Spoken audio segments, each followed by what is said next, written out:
Welcome to this week's session of our Wednesday night Pathfinder game. Remember, we are in a homebrew city of Cericia, and the party has found themselves behind lock and key.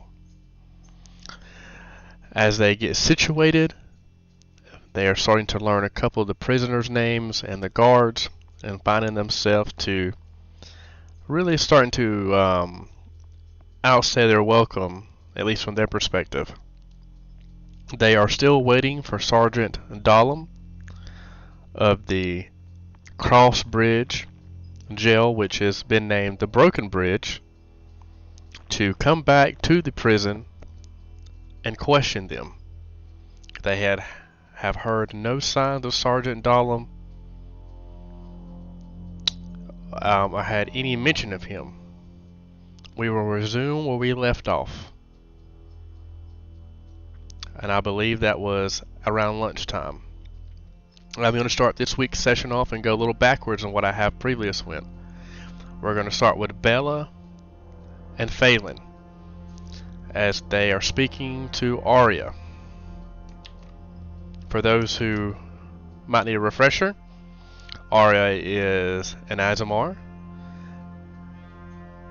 We don't know why she's been imprisoned yet, but we do know that Bella and Phelan did her a favor last week. And in return, she has promised to help Bella and Phelan find an easier time in the prison by supplies and maybe a potential job duty or like a work duty type of situation, so they can start to gain funds and favor with the guards and maybe have an easier time. Okay. Arya sits at you, Bella and Phelan, as y'all have mindless chatter. Just nothing, just talking about just the daily lives and kind of just eating. Unfortunately, Bella has become a little bit sick. Nothing that requires anything to do with her character stats or nothing, but she's under the weather. Maybe it was the rough night's sleep last night in this cold, drafty jail cell. But Arya, she comes up to you, Bella, and she says, so, Bella, I remember you mentioning that you needed something to write with. Is that correct? Ah, yes. So many ideas, but lack of anything.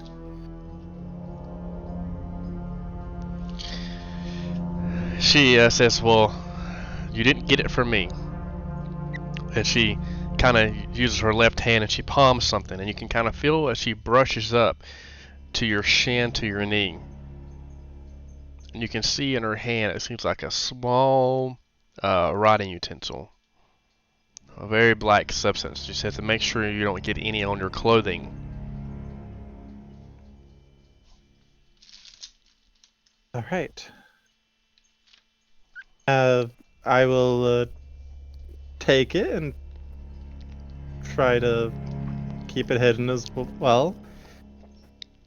She says, a favor for a favor, but you're going to owe me another favor, because as it was lunchtime when I was grabbing my meal tray, I spoke to Private Blackthorn. He likes me, as she gives like a kind of like a, you say, flirty grin at you, and then kind of looks at Private Blackthorn. And she says, I got you and Phelan time out of the common area, out of your cells, and you have to go to that hot outside, that drafty, stale, stinky courtyard that they have us for recess, like children on a playground. I've actually got you a small little stint for you to clean up some of the, if you remember the entryway and some of the guards barracks and the Warden Thompson's area. I've got you a small gig to clean that up. I vouch for you. Since I'm not feeling well, I told Private Blackthorn that you would be better suited for it. A cleaning job. Well, that brings back old memories. Yes, I think I would like that, actually. It's a little bit of nostalgia goes a long way. And she looks at you, Phelan, and she says, Phelan?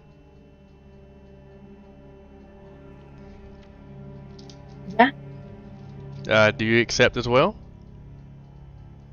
Sure. But do you happen to have any idea where I could find a piece of copper wire? Hmm. Copper wire. You know,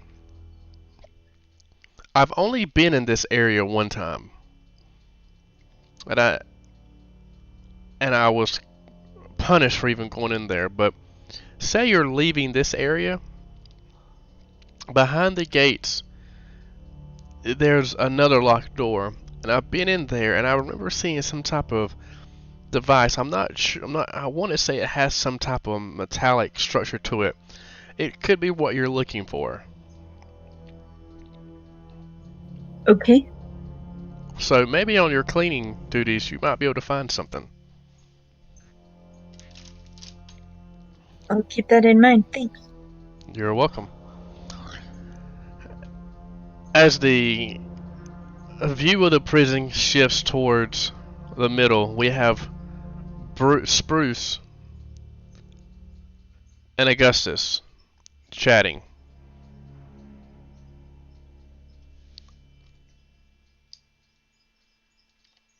Bro, I need to sleep.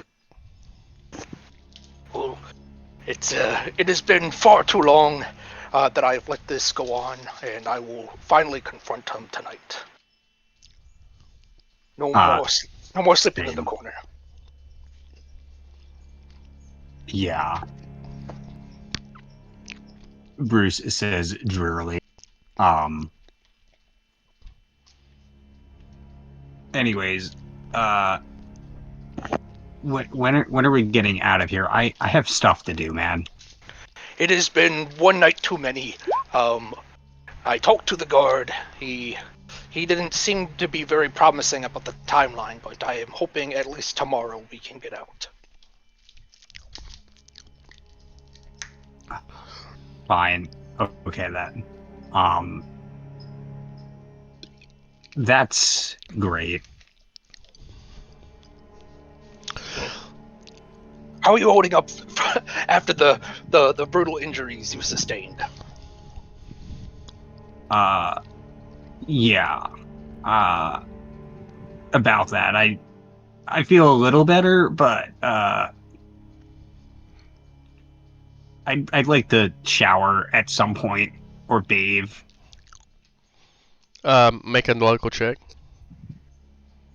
A Knowledge what check? local. Knowledge local.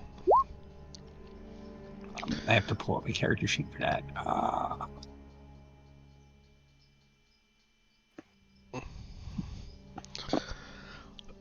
Augustus. When mentioning shower, I will tell you this out of character, Brian, for you to roleplay as Augustus. You have heard prisoners talk about 2 showers a week, and showers for men are usually given on a Wednesday, Friday, and today is Tuesday in game. So you know that the next shower is tomorrow. Alright. Augustus will reply back with that. Apparently, showers happen twice a week, and tomorrow is one of those days. You'll have to wait. That is, if we don't already get out. Upon hearing this news, Spruce is very displeased and throws his half-eaten food on the ground, screaming enraged. Enrage. I guess Augustus. Ew. Awkward. He's feeling awkward now. You notice a guard kind of come up to the gate here. I want everybody to take a moment to look at the cool custom guards that we have done with the theme of Crossbridge. Anyway, you hear him say, "Inmate, if you don't like your food, please throw it away. It doesn't belong on the ground. Quit making a mess. You're gonna have to clean it up." Sorry about that, as Spruce will then sheepishly kind of just pile up everything onto his tray and then probably move it start hobbling, start quietly walking over to wherever the food is disposed of. Okay. Guard get its position. Only 10 feet away from Spruce and Augustus, Stabbo can be seen doing Stabbo things. What is Stabbo doing at this moment? Where's my friend? Is it Big Mike? Is that him? Mm-hmm. Where's he?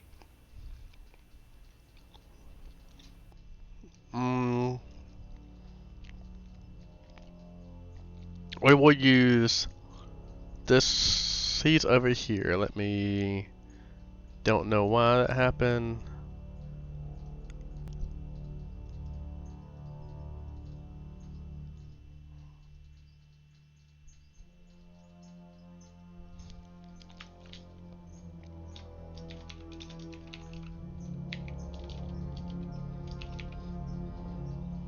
Oh, you mean Eric, not Big Mike. Eric the Wise. Which one was the guy making the statues? Eric the Eric Wise. Wise. Oh, okay. Here, if you're able to see him, he's here.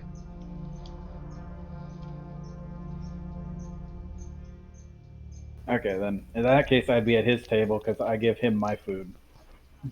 Because I'm slowly putting together something with him. Okay.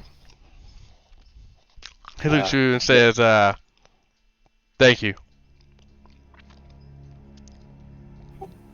I'll just relax over here because we're not really in a good place to be talking. Got you. At that moment, you notice Private Blackthorn hop out and another guard. But at that moment, you see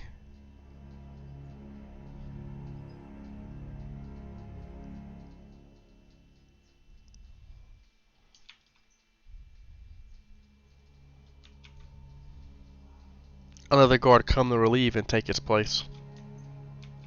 I don't know why it's not showing this up, but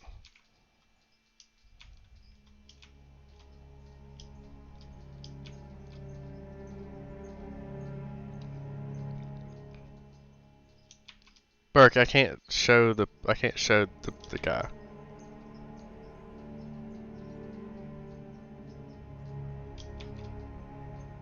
That is very odd.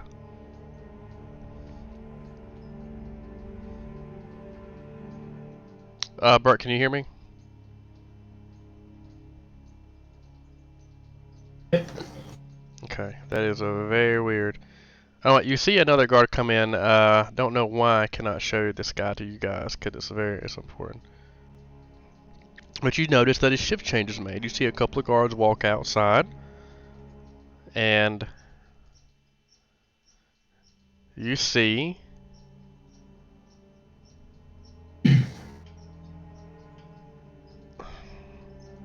Will it be because it's an image I put there? yeah, can you? It shouldn't be, but can you show that image of the party to everyone? Put it on Discord. I mean, can you put it on the actual Roll20 and like show it? It's a Shift Z. Okay, so here's one of the players. Here's one of the things that come. You can see the this you can kind of just see that it is a female. She has it seems like a small satchel over her shoulder, a couple of scrolls on her right side, and she walks in, kind of frantically, very hurried, and walks into this door, and it is shut. Shuts it behind her. We see other guards come outside. Then you see this guy. If you want to put it in the Discord for me to show everybody, I don't know why. I mean, Silas. Yes.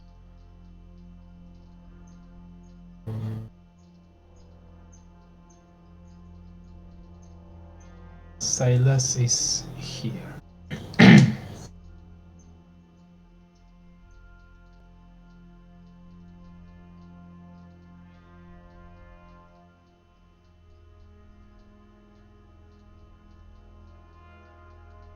Okay, I'm at least going to show him to the players. Okay. Okay, this is what you see. players. You see, he has the broken bridge guard, prison guard regalion, the blue. You see the shield, the emblems that he has on, but you see a really kind of devilish grin as he walks in to the prison. At that moment, you see some of the prisoners, especially Eric. Eric gets up from his seat and goes over to his cell.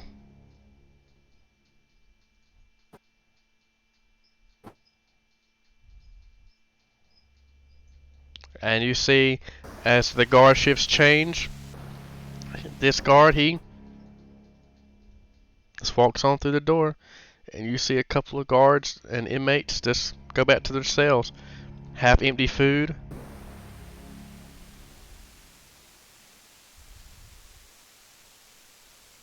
Half eaten food, there we go. As they just kind of start dispersing. What percentage of them are going back? About 75%.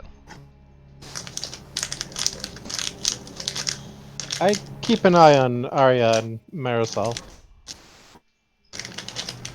Wait, are they just leaving their food at the table? Mm-hmm. You can hear... You hear... like a clanking sound. As you see the shield of this guard you've never seen before just tick, tick, tick, hit the metal.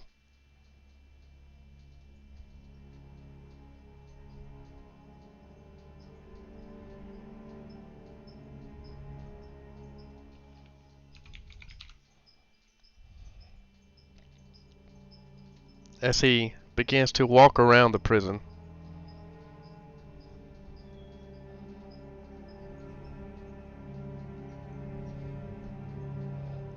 You see him kind of walk behind you, Bella, walk behind Phelan.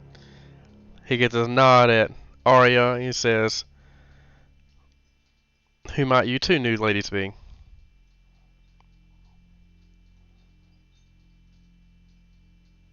As he speaks to Bella and Phelan.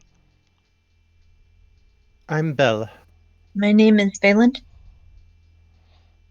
And he looks over to Arya and says, "Are these two friends of Arya?" And just for the sake of me not role-playing with myself, pretty much the exchanges that Arya does say that these are two now of her roommates, and they have already been agreed to go onto the cleaning crew by Private Blackthorn, which was approved by Warden Thompson. And that Warden Thompson has taken an interest in these two for cleaning and for secretarial needs, and that he has, again, just how would I say this, are quite an interest to the warden. And this gentleman, he just kind of is like inquiring about it. It's like, oh really? Okay. Well, that's great. You know, this kind of like this kind of that's like, you know, small talk for the most part. And at that time, he just continues walking around the prison, and you can hear him kind of hit his shield on the walls, and he gets to the two people you kind of had an issue with, and nods in there, and then he comes up to Eric and speaks to Eric and says, and the conversation pretty much goes as he greets Eric, and Eric, you know, speaks very, very, you know, courteous and calmly to him, and just asks how he's doing, and that it's good to see him. And he's, you know, tells the guard, "Yes, sir, it's very good to see you. I'm glad you can make it in this evening." And the guard captain makes it to Augustus and Spruce here, and he says, "Saw your files on the desk when I walk in this evening for my shift." He said, "Who's Spruce and who's Augustus?" I am Augustus, sir. Pleasure to meet you. Augustus stands up and reaches his hand out to shake. Spruce is just kind of sullen, is like, "When are we getting out of here?" He says, "But you just got here." Yes, we are victims of attempted murder. And we are hopefully going to be witnesses to the crime and help solve the mystery. Of a murder? I was told that you were part of the fanatical group that destroyed the cross bridge. Not at all. I can't speak for everyone, but I did witness all of them around me when the explosion did happen. None of So us were involved in any capacity that I could see. that's odd because it definitely says Augustus Callahan, prime suspect on the cross bridge bombing. I'm sure there's a mistake. A mistake. Spruce is like, I work at a bakery. Do I look like a person who could be in a bombing? He says, well, there is a group that has not claimed responsible for the bombing, but they have what you call sleepers in throughout the city, from what I've been told. Well, hopefully, by today, we could all sort it out. I've been eagerly awaiting someone to catch up with me so we could sort this all out and I can go home again.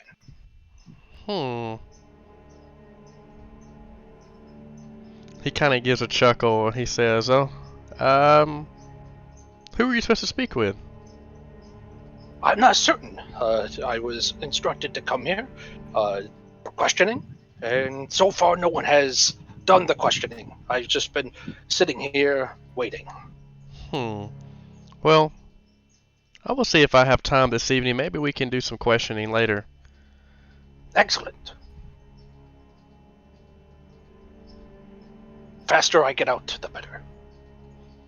And faster we could figure out who murdered that poor halfling, the better as well.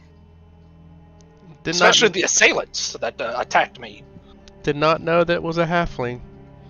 Walks up to you, Stabbo, and he says, "And who might you be? It's been a long time since I've seen a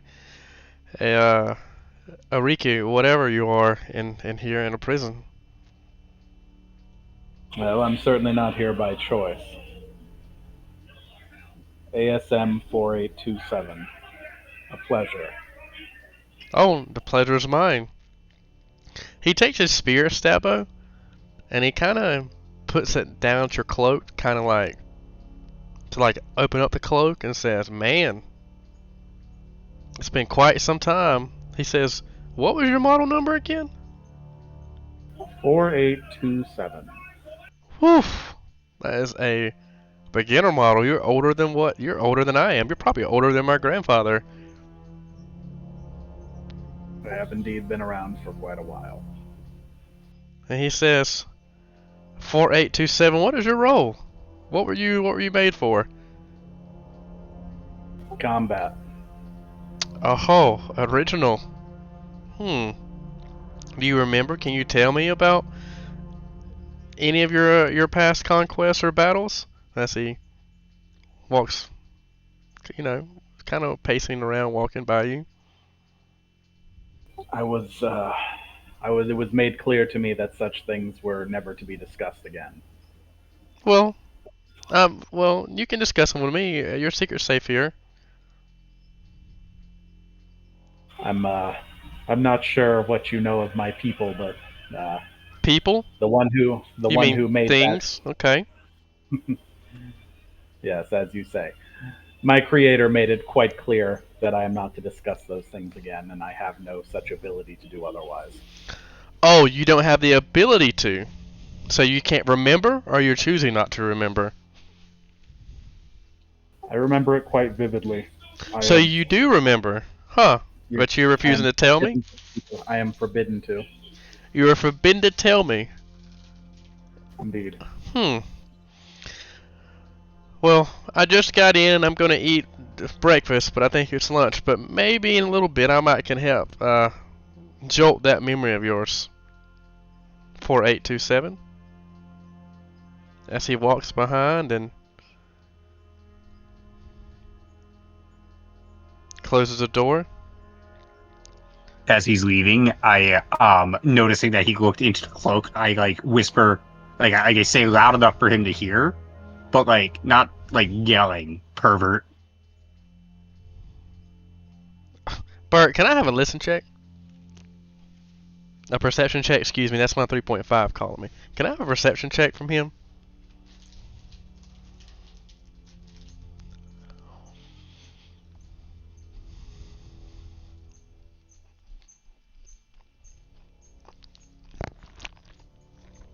Burke, are you there? Did Burke DC? Yep. Okay, can I have a perception check, please, Burke? Let's try and do the GM roll. Plus...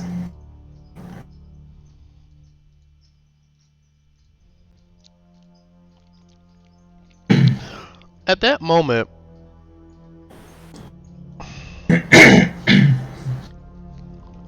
where is the...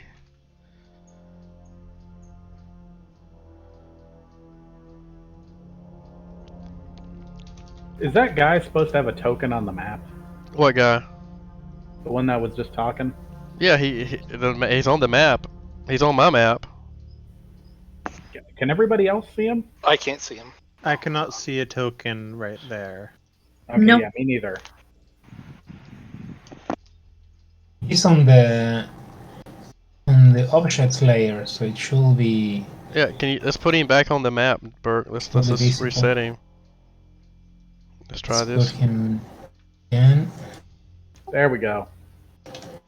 Okay, and this is the way it looks like for those who need to know. And he just walked off. At that moment, you hear a door open.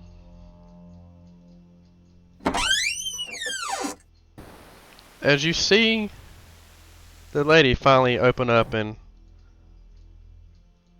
she walks in. She says, I have female voices, but they suck. I'm just gonna do my regular voice unless you want me to try one of these female voices. Do your regular voice, it's fine. She says, Arya, okay. Since he is gone, you have permission to you just go ahead and do it. Go ahead and do what you need to do. The time. She comes over and she looks at the guard and she says, be quiet, I don't want to hear anything about this. And she says, those who need aid, please raise your hand. Spruce. Sorry, yeah. No, I was saying Augustus was gonna look over to Spruce and try to signal over to him, but it seems like you're talking, so go ahead. Yeah, I hobble forward. Still covered in probably what's now really gross dried blood. Most of which is mine, some of which is from the other thing that I killed. Okay, Burke. Burke, so you will be defaulting to Burke, and Burke will be playing. So you're more welcome to ask Burke questions, and he will role play as his person for you, and do what he needs to do since this is his character. So what is it that is your problem? Healing. Of course. Anyone else needs some healing? May I ask a question? The door that she came through over here, she closed it behind her, right? No, she did not. I stand up, and I'd like to go to my cell. Is everyone sitting in their beds? In your cell, yes. Well, okay. So the beds, they're bunk beds, right? Mm-hmm. Are the guys in my cell sleeping? Or are they laying down? Are they sitting? What are they doing? They're just up, sitting on the bed. They're kind of talking about Corporal Silas and how he really freaks them out. Well, you know what happened to the last guy, the last prisoner that crossed him.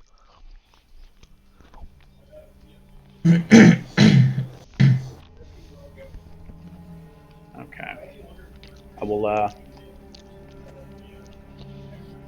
I'll just kind of make my way into the room, and I will sit down on the bed and just wait for a minute and watch what happens. Okay.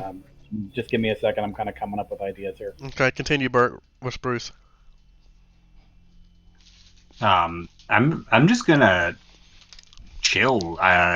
Be like, yeah, healing, please. I'm gonna go over and ask for healing too. Okay, come close then.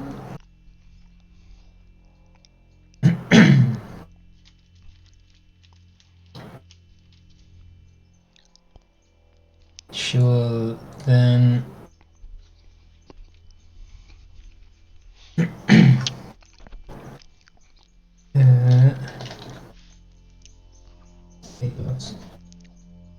thing.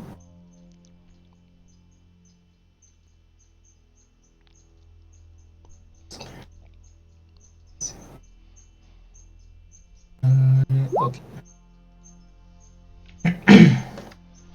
Okay, so you'll see her raise a symbol up high.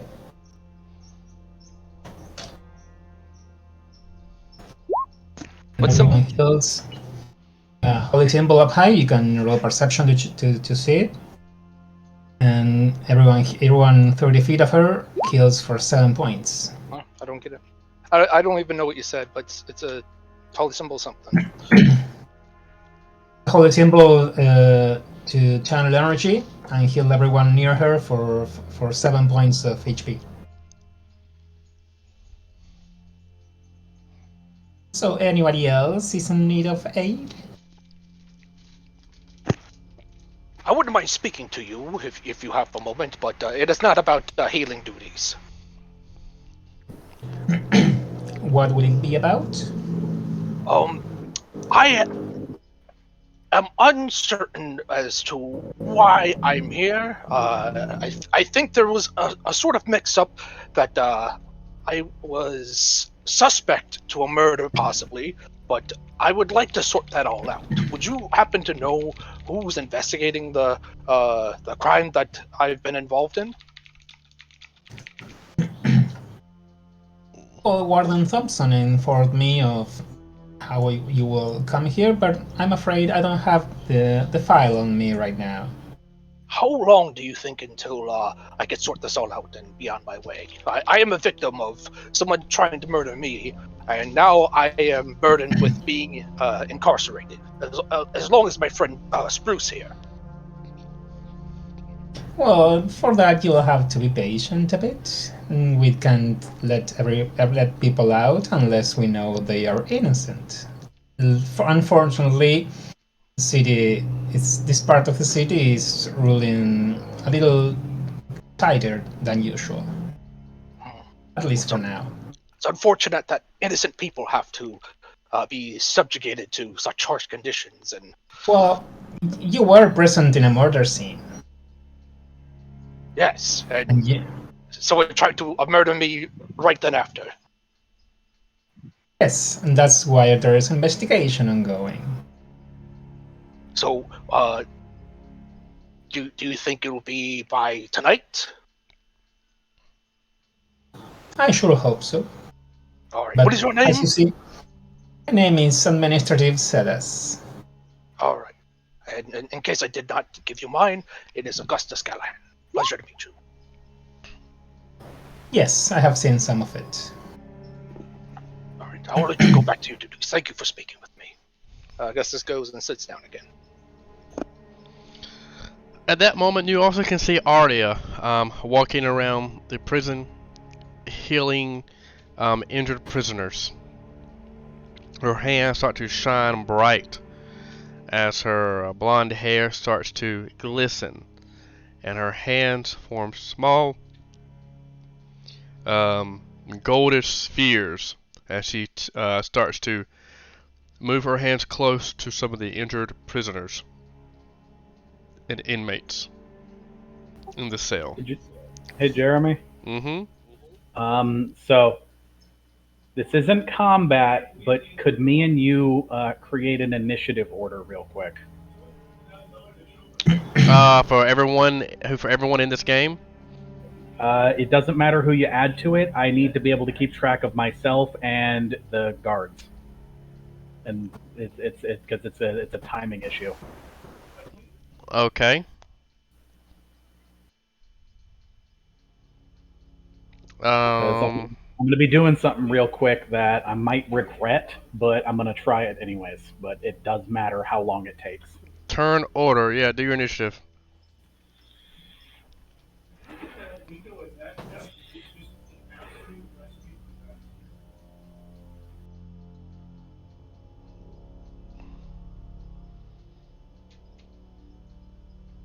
Okay, I don't know who all these other people are on the turn order, because only Stabbo rolled. Don't know why that happened. Okay. Well, people saw initiative roll and they wanted to join. Oh, did they? Did everybody want to join initiative or no? It might be that you had old initiatives. I had O initiative, yeah.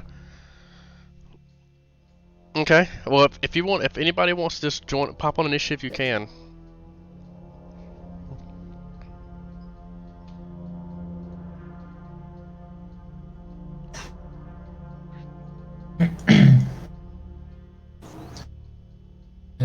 Is there no one on Blackthorn's post? That's fine. No, because Corporal Silas walked out, and then she walked in. There's just this guard across the room. Okay. Whenever you're, did they roll their initiatives or? Bert, can you roll initiatives for the two? For Salas and Madrin, or for whom? For the other guard. Sure. This.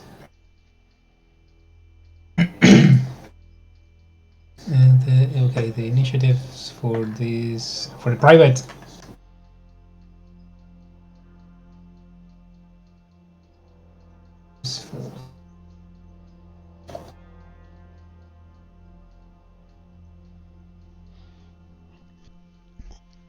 That will be initiative for the private. Okay. And what about for the... Can he see that far? Can he see you disappear? Yeah, he can. Okay. He can't see me from that angle. He I can't? can't see. I'm against the wall. Okay.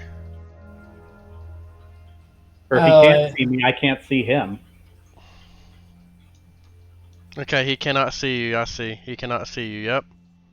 Like, if he's looking at you, he can see you, but I mean, he can see a part of you, like 1/3 of you.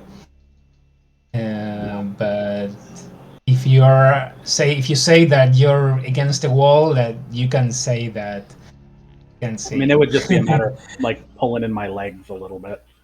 Yeah. But okay, and the nice lady walking around.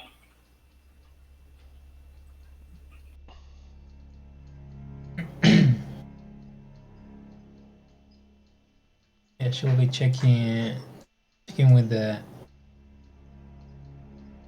this private getting a report. It sounds like I'm going to be going to some questioning or solitary anyway, so I might as well give him an excuse. Okay, go. Do your thing. Okay.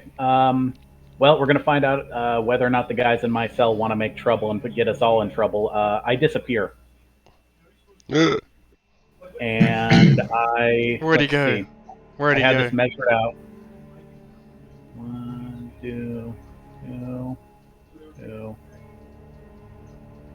Oh, that door's supposed to be open.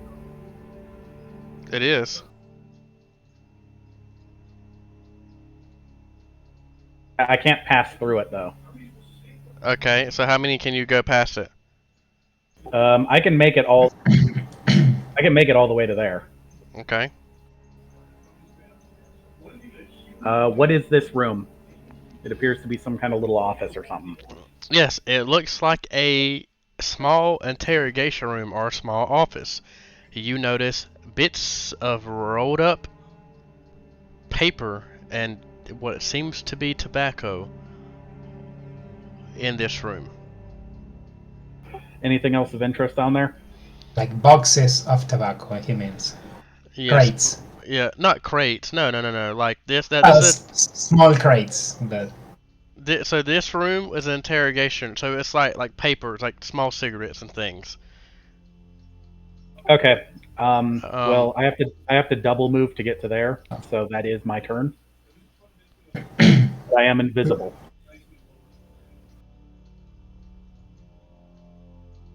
it'll take a couple of turns to talk with the guard, since we are in initiative timing. Okay. Is anybody else want to do anything? I'm not sure if anybody saw what happened, but what does anybody else want to do?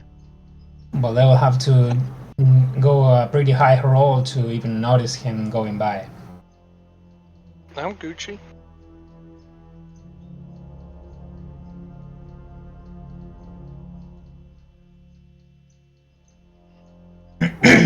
I was hoping this was more of a legitimate office and not a interrogation room, but I might be able to make use of this anyways. Just let me know when I come back around. Well, I did think of it as the cleric's office, but It's like a makeshift did- cleric. There's like a makeshift cleric's office in there. Let me see. I didn't create this map. I will have made an office there, and it will have put several things Let's see. in different places in different shapes. Yes.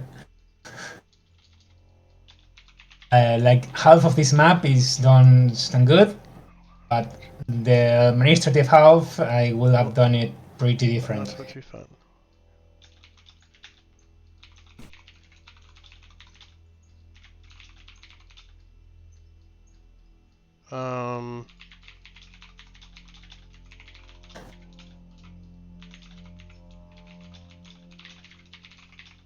I'm trying to populate this room really quickly, Cody.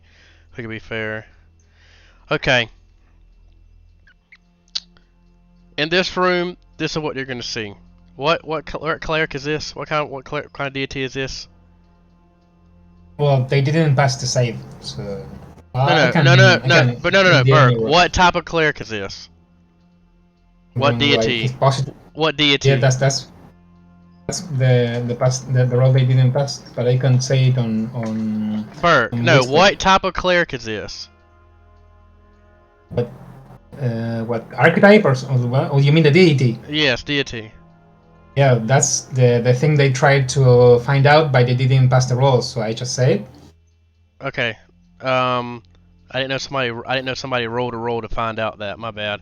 In this room, Cody, you can find some basic medical supplies, some bandages, splints, antiseptic ointments. You notice that there is on the satchel. She doesn't have her satchel on her. There is a satchel here. As you rummage through it, there seems to be some type of potion. You can see different types of paste. You do see what looks to be like a surgical kit. You notice like some minor instruments. You notice something that looks like it could set a bone. You notice a cup of clean water. You find a book. And then that's pretty much. And then you see symbols. Look like religious symbols that you don't recognize. Any keys or anything of that type? No, you do not see any keys. The surgical kit, does it have any cutting instruments? Yes, it has small. Yes, it look like it would cut bandages, Okay. but very dull. Okay, well, I'll pocket some of the bandages. I'll pocket the cutting tools from the surgical kit.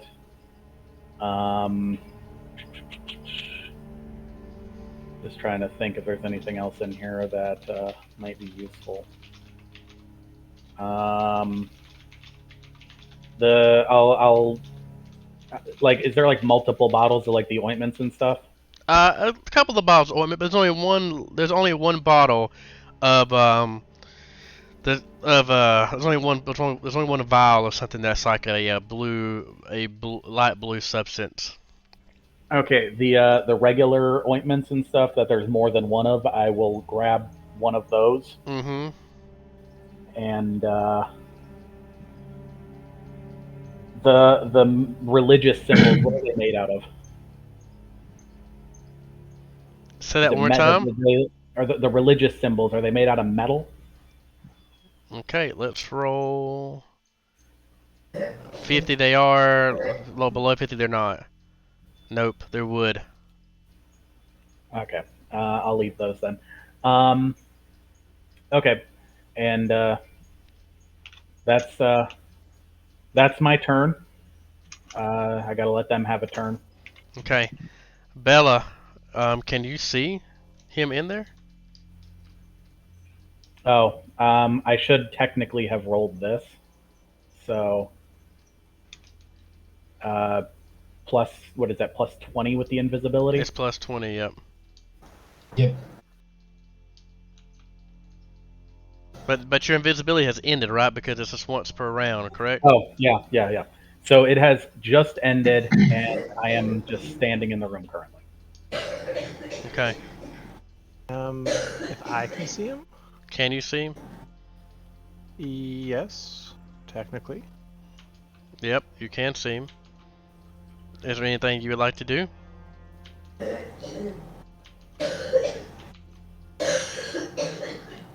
say technically. I don't think not really. I don't think I'd really be looking in the right direction, at least Okay. for the moment. Anything you like to do? I know you are kind of talking to Arya. Phelan, anything you would like to do?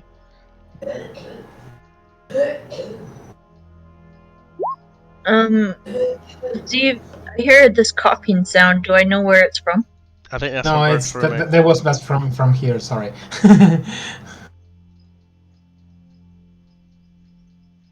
I have to tell Okay. if it's from the sound effects or not. And my mom has a cough. Sorry. It's okay. So, I don't see anything to do right now. Okay, there's something. That's okay with that. Phelan, excuse me. Augustus and Spruce, are y'all fine where you're at? I guess so. I'm just chilling out. Okay. Yeah. Stabo, your turn. I, for the second time, activate my invisibility.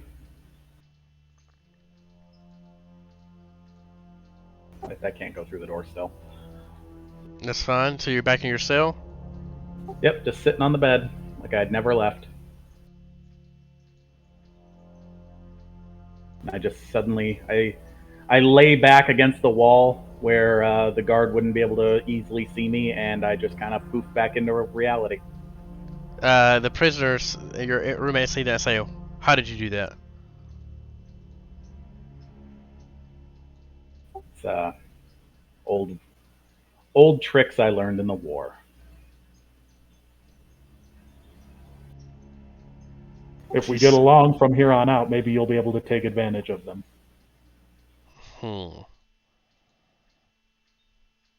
He says, "You still have my friend locked out in the hothouse outside, but seeing of this new ability you've shown us, we might be easy to forgive you." I had a feeling that might be the case. Sorry about your friend, but as far as I remember, being locked up, you don't put up with things. You don't put up with shit. And this is no different. He says, "I understand. Maybe we have misjudged you, but still, you were a bit of an asshole." As a here, it's not much, but you might be able to make better use of it than I do. I'll offer him the bottle of the ointment. I don't know if you can trade it or use it or do something with it. I just grabbed whatever I could that didn't seem like it would be missed. He said, "This will curry favor with us." He says, "Thank you. This will be able to put on some of our wounds, and maybe prevent slight infections or nicks and from not having clean shoes in here." Excellent. Maybe you can help me out a little bit and I'll take out the cutting bit. Is it like scissors, or is it like a knife from the surgical kit?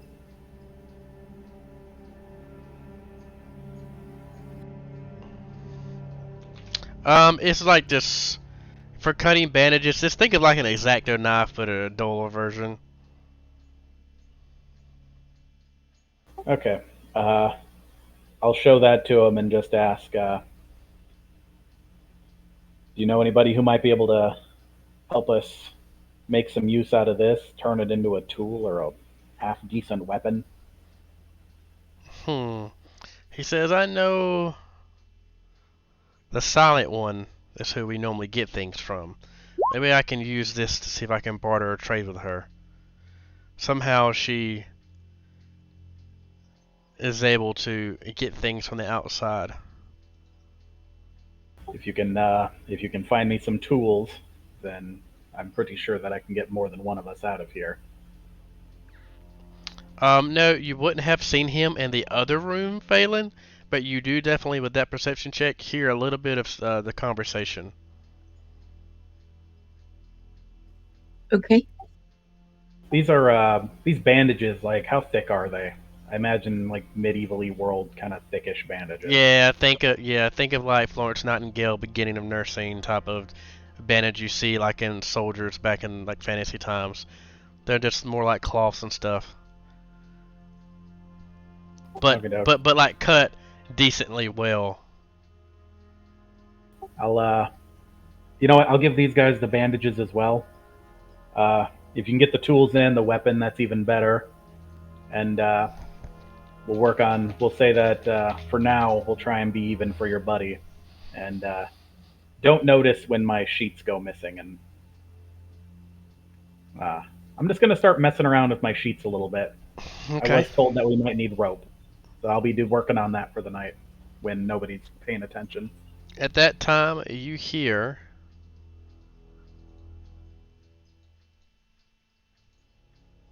so I got it. You hear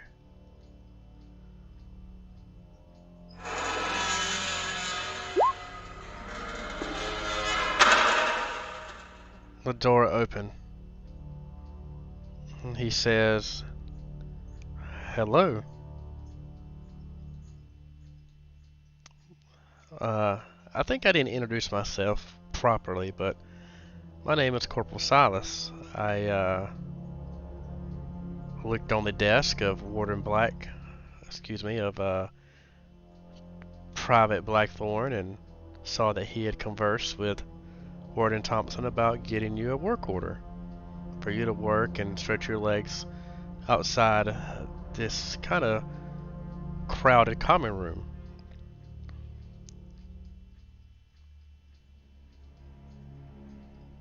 Yes, He says, that would "Well," be amazing if possible. he says, "Yes. If you would like to, you two could just follow me."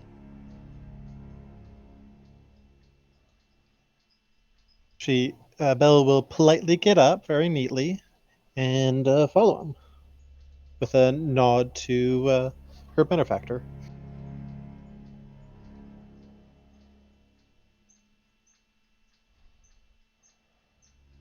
Can you pass through this wall? I'm not sure.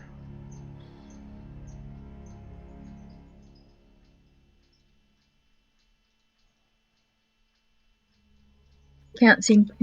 Fine, here we go. Wait, now I can. Well, we can open the the windows. Perfect. That's how we had to do it. He tells you the room here to your left. Please I can't get through here stay if out of I'm there. supposed to. He says.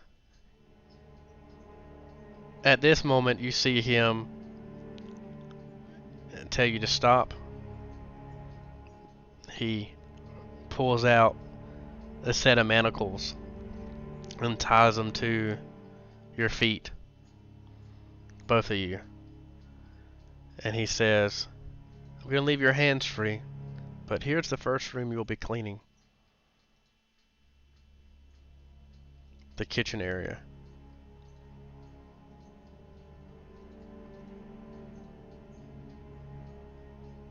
Are we supposed to be able to see into this room, or You should be able to, can you not? no? The door is closed. Now it's open. Well, let me open it for you, ladies. My apologies.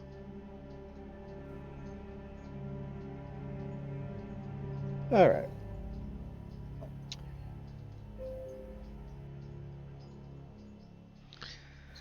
So you notice in the kitchen, there is someone in there making food. I'm not sure if you can see that on the map here.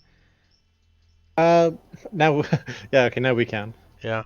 And that person's back is turned to you as they are cooking. You see little bits of herbs, spices. You see, if you want to do a knowledge check or local, I would pass for that. If you want to see if you can point out anything. Um,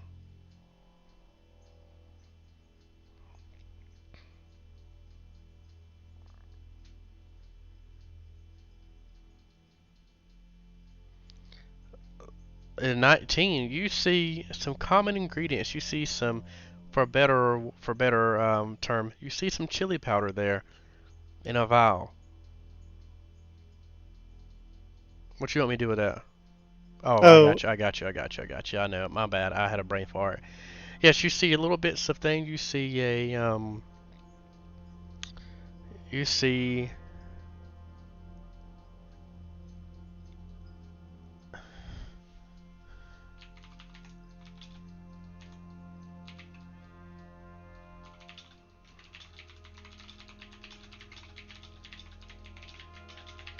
Okay. Anyways, you see a chili powder. As you notice, Phelan, Isabella, you also see a rolling pin. You see a mortar and pestle as well.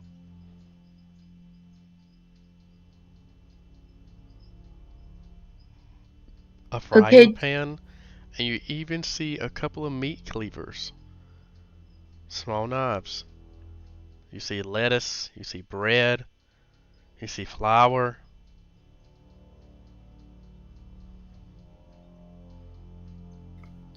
I think this is the room um that Arya was talking about by any chance? That's what you feel like, yeah? Okay.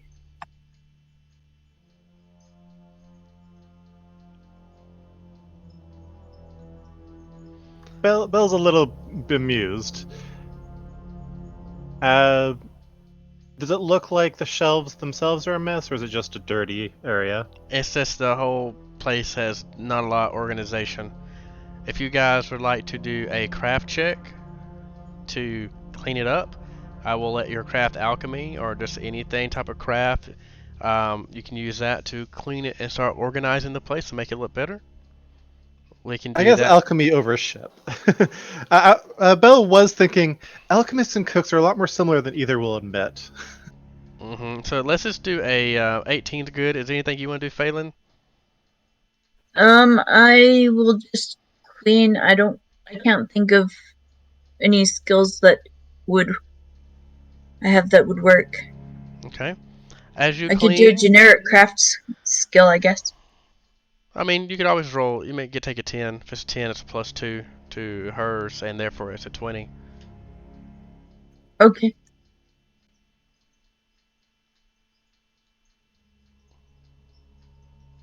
I mean, no hurt in rolling. Is there anything that you two would like to do before this room has been considered clean?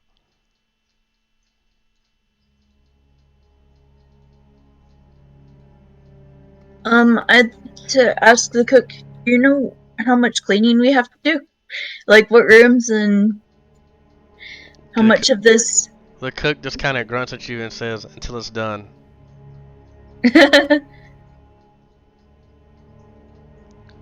Bella, before you're finished cleaning, is there anything you would like to do?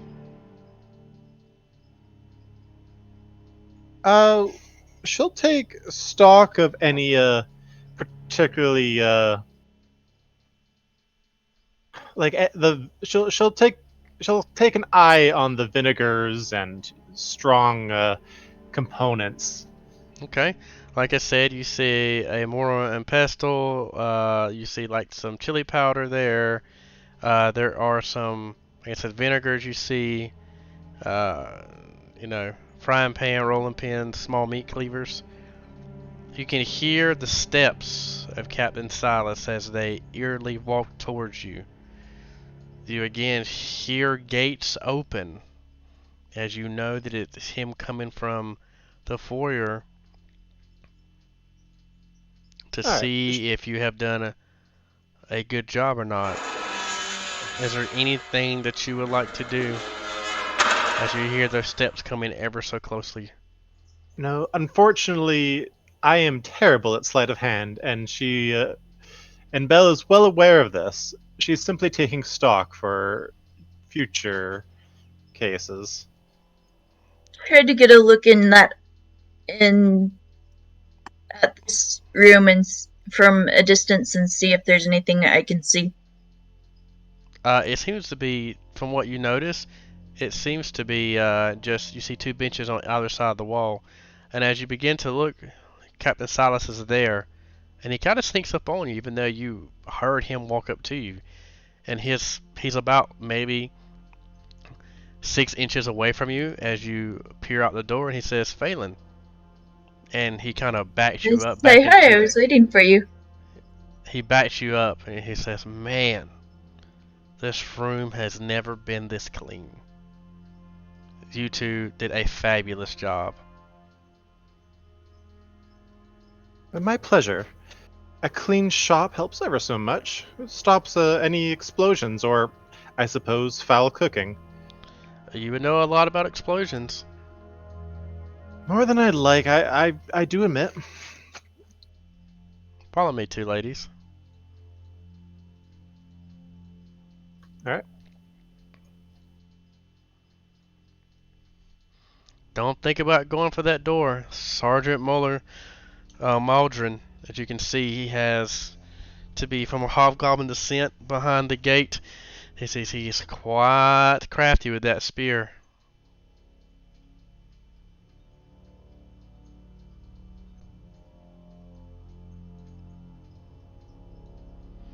He says the next room I would like you to is pretty much the common room. You see, Do I it's see do I see what guy's spear is made out of by any chance? like wooden handle, metal tip. Okay. What's fastening it together? I guess you would. Hmm. I might need to do a perception check. No, I guess it would. I mean, I can give you simple knowledge. I guess it would be like it's a basic spear. I wish I had the picture. It's the same as this picture. It's the same as this spear right here. Okay. He says this I is hurry up. the common room here. You see some. Try not to mess up. It's Warden Thompson's office, and as a surprise, I want him to have it clean. Please, just don't. Just be quick. Just clean up the thing. There's a mess. We're gonna be having a meeting here lately, and I want it to be organized for when we have our guests come in the area. Understood. Can you enter into the room? Yeah, I kind of give him a nod as he goes past. We can get in a craft check if you want to. Yeah, Make- I'll make it into ship top shape. Oh, wow. A ship top shape. So, what about you, Phelan? She recovers. I make a perception check too. Okay. And you might want to take a note of this. You see a shift log. A what lock? A shift log. I know I have an accent.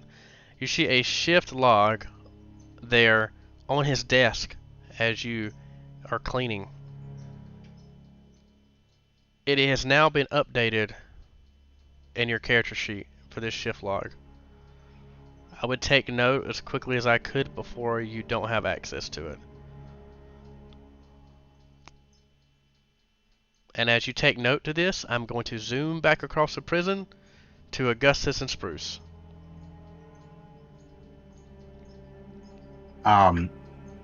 Spruce has spent this time frantically pacing back and forth, with enough anxious energy, I presume, to disturb just about anyone that can look at or hear him. Quietly talking, wait, like a little bit too fast to Augustus. Bro, I need to get out of here, bro. I don't belong in here, bro. There's nothing I can do. Apparently, anyone that I could talk to finagle something doesn't seem to be around. Seems to be lower tier guards. I whispered to. Oh, sorry for interrupting. Isn't Sergeant Dillum the person who's supposed to be seeing us?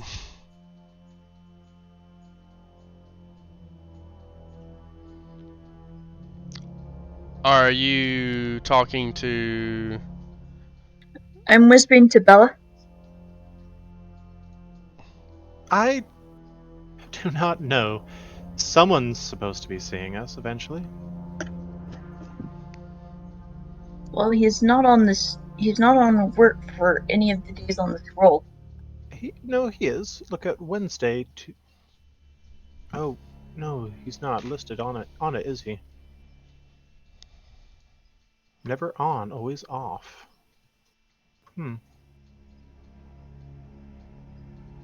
Well, can you take... If you look at the... If you look at it a little closely... It looks like there's a bunch of days where it's undecided what he is. Can you not see his name? No, I can see his name. Okay, there's night off, but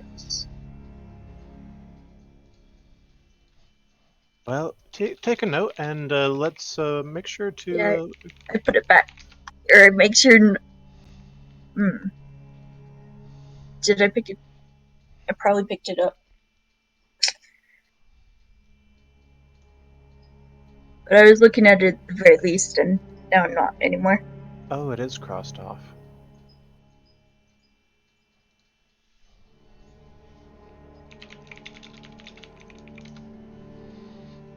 Yeah, something's going on with that guy. Okay, Spruce and Augustus, you can continue.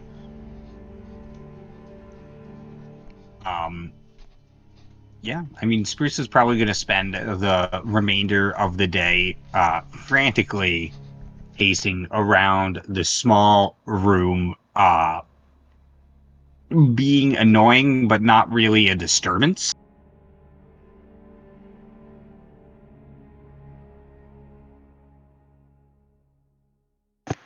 Yeah, Justice just waits the day out, I guess. They'll confront Eric later on. So as time goes on, the girls, Corporal Silas comes in and says, "Oh, you did decent, but not like you did with the cleaning in the kitchen. But you are women, so I can expect you to clean the kitchen a little bit better than a man's office. Nevertheless, please follow me back." Belle considers taking offense, but he's honestly not wrong with her skill set.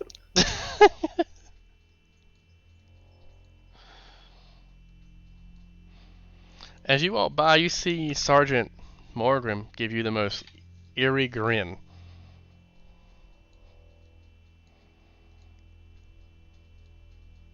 I give him a smile back.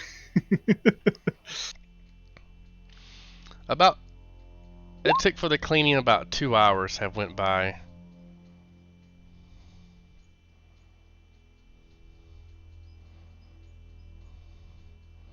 He says, "Thank you, ladies. I will be in touch."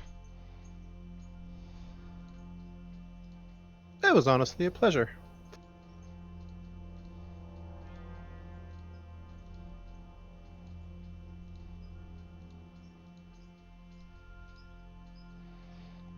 Okay.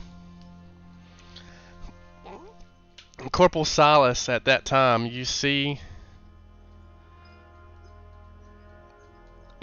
hours ago, and he says it's time for lights out. You see Sergeant Maldrum walk in as well. This time, you see that he has a more of a different shield on. You see Captain Silas has his spear, but he did have a spear, but he has a long sword now. It does look in better quality. And the guard now joins him. Looks very, very. He's starting to sweat quite a lot. It's very obvious. Sergeant Silas says, "Well, lights out a little bit early. I need everyone to go to their cells." And he yells at Admin Sela to hurry now. Okay, I guess I go over to Eric the Wise and let me get my guy over here. I have to inform you that the statues will no longer be taking up our beds. Tonight we will get a good night's rest and we'll put this all behind us. He doesn't say anything to you. Would you like me to move them, or would you do the pleasure? You see him move his statues and put them on his bed. He doesn't say anything to you. Nothing. All right. I'll leave you alone. It looks like things have become tense. And he retires into his bed. Spruce is gonna do a little bit of a hop onto his bunk. Okay. Hop into your bunk. Oh yeah, and he is doing the nervous foot tap. You start to hear screams as you see Fenrir, the prisoner that being dragged from the house in a dimly lit corridor. As he starts to pull, you see a group of the guards followed with Admit Sela there. You see that she has her religious symbol out and brandishing. Sergeant Morgrim straps the prisoner. He's starting to be defiant as he begins to thrash and protest, but the guards maintain a stoic demeanor, their faces determined and unyielding. You see Corporal Silas there, with a devilish grin, grab a brand and put it on Fenrir's chest as it begins to burn. You can start to hear whispers from the other prisoners.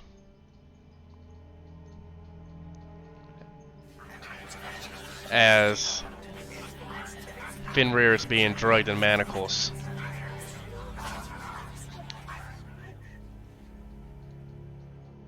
Fenrir lashes out, striking one of the guards with his claws. And you see that he gets nervous and starts to yell. At that moment, Corporal Silas tells him to have his resolve as they drag the prisoner. And then you see them go towards that left area.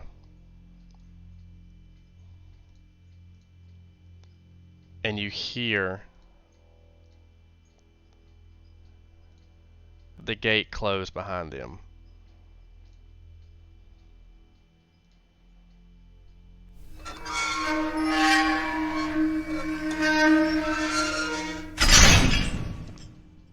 Time goes on and you see the admin wrap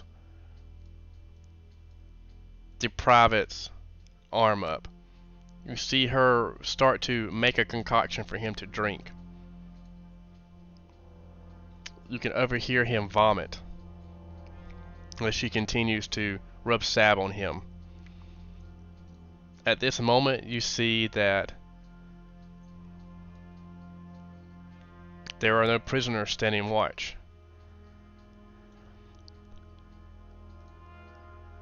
Excuse me, there are no guards standing watch.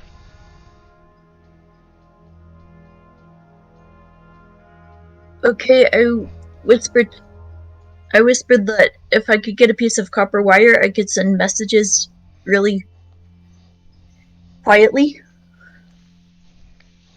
You tell that to who? I whisper that to Ariana and Bella. Arya tells you. She says, "Well, that room that this went in, that's the only room, and I've cleaned it before. Sergeant Dollingham was here, and I had to clean it. I don't." She's like, "I'm just worried about Fenrir. Every month it's the same thing. Every month? Every month it's the same thing."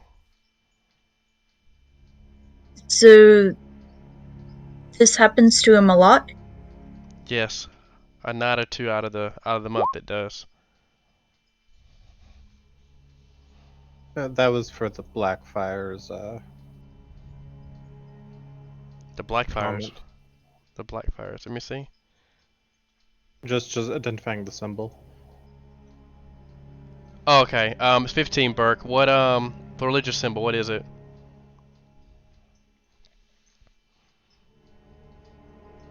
A 15 would know.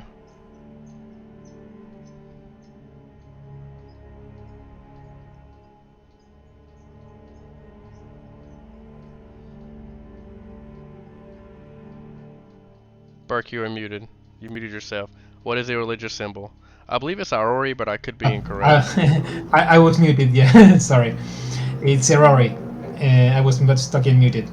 It's the god of history, of knowledge, self-perfection, and also healing. That's the... That's the in my mind it's the monk themed one. Yeah, it's the archetypical monk deity.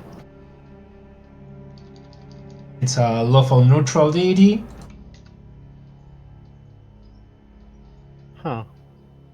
Concerned with history, knowledge, and self-perfection, and has domains like healing, knowledge, law, rune, and strength. That's why I see her with the blue robes, with white, and the book in her hand.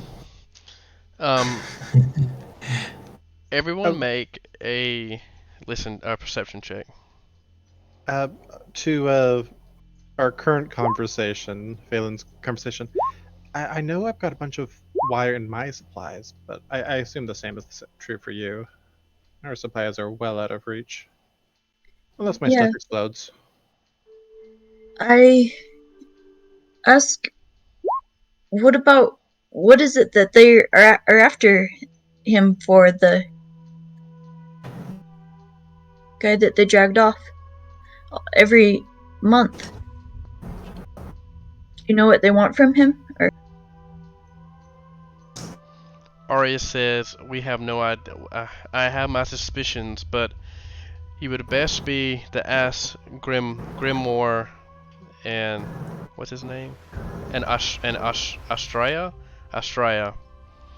At that moment, a roar can be heard from across the prison.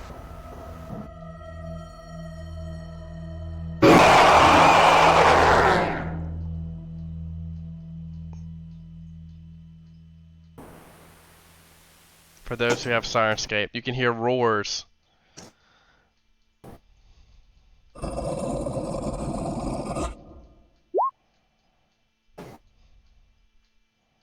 What the? And Augustus and Spruce and Sabo can hear it as well.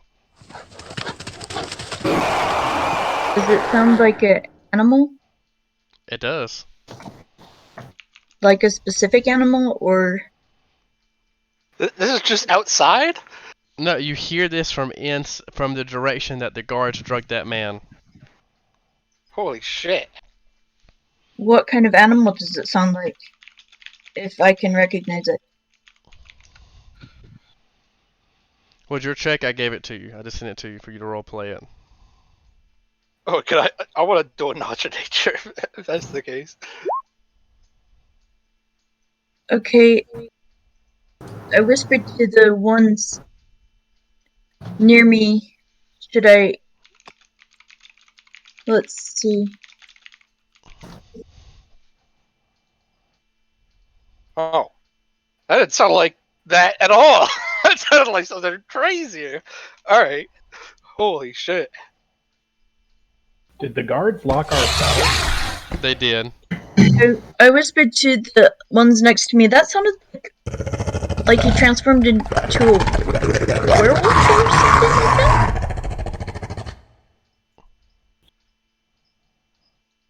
I don't know too much about werewolves. Is there a full moon tonight? Because we've been able to see the moon in the past. Yep, there is a full moon tonight. Oh. That is... That's not normal for Verdankin, though, right? You can do a knowledge local or a knowledge nature. Well, I mean, I nature am check. a Verdankin, so like, I feel like I would just know that, right?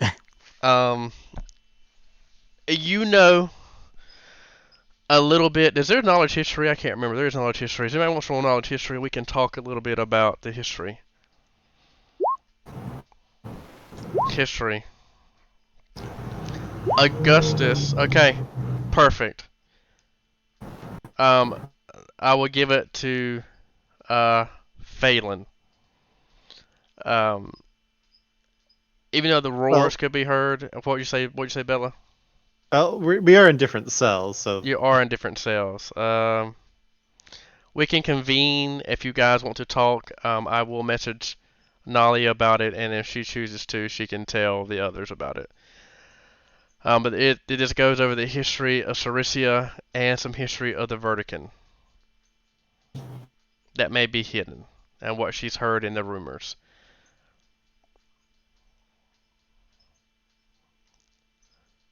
And the only way I can say that is that there are some people spruce who don't even know who their grandparents are. So that's the only reason why I'm going to use that as an excuse. So moments later, you see Corporal Silas come out. You note, you see his armor has huge indents in it. It's hours. It's been hours.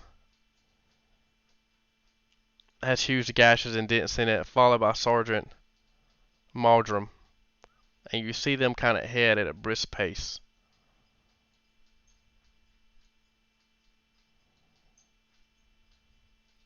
What direction? Here, as they open the door, and you see them go in.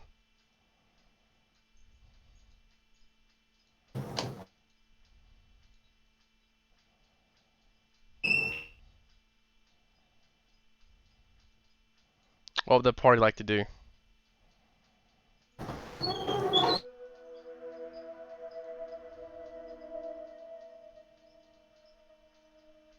Augustus and Spruce, I'll start with you.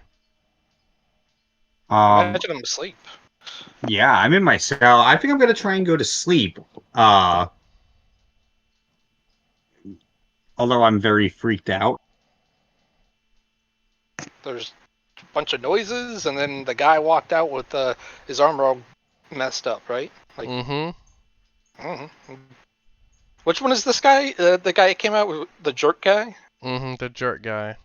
Okay. Does he look like he's limping, or is he just like all chill? He's chill with a grin on. He's got a determined look on his face. Okay. Anyone else? Anyone else come out with him, or is just him? Yeah, Sergeant Morgan came out too. Okay. Is there any blood? Oh yeah, there's blood all over him.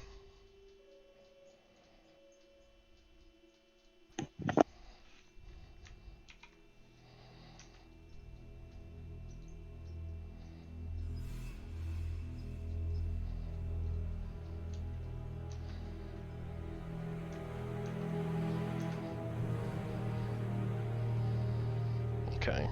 Stabbo, what would you like to do? I mean, there's not really anything I can do in this situation, so I mean, I'll just go to sleep. Okay. Finally, Bella and Phelan. I'm gonna try to at least pretend to sleep. What was the writing implement I was given? It looks like a little bit of charcoal, like a charcoal pen All right. or pencil. Excuse me.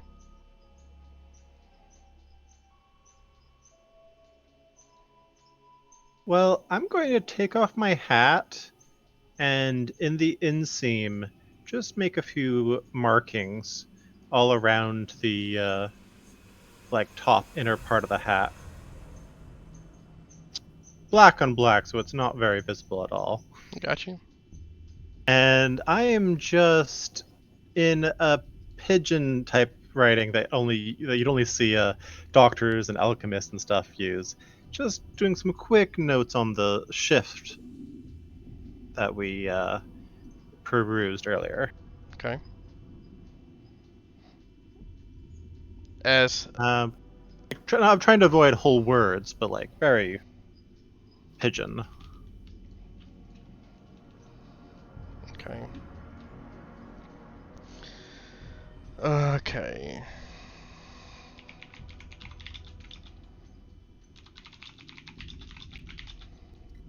So I say that apparently the history of the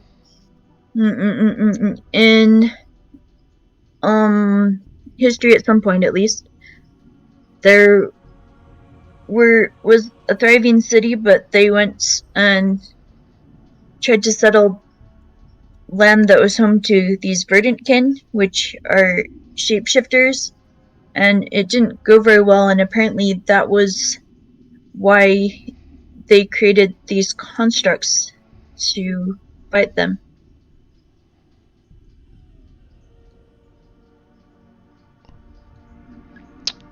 Okay, so at that note, But it's almost been an aside.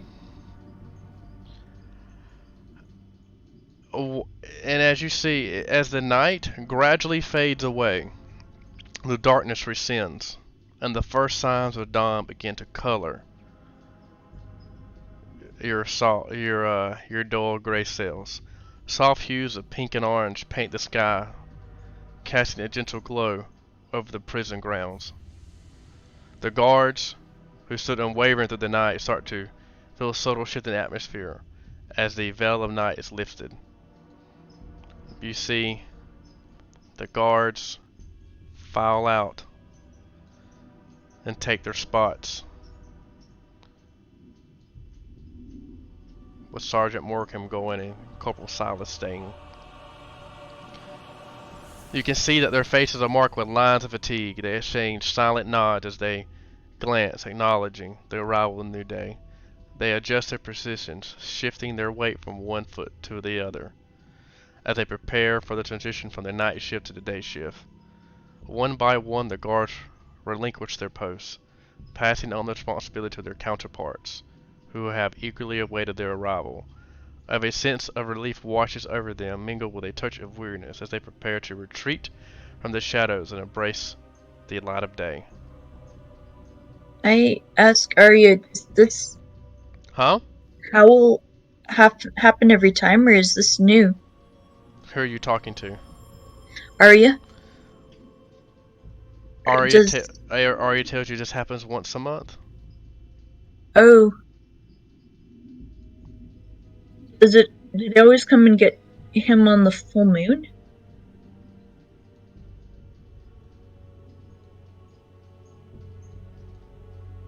And she replies, yes.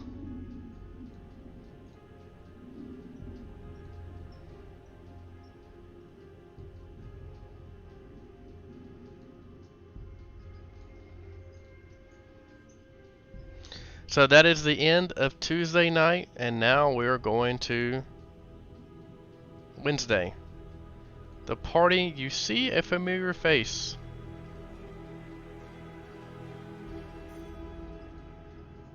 As Private Blackthorn enters into the guard room, followed by Private Garrick.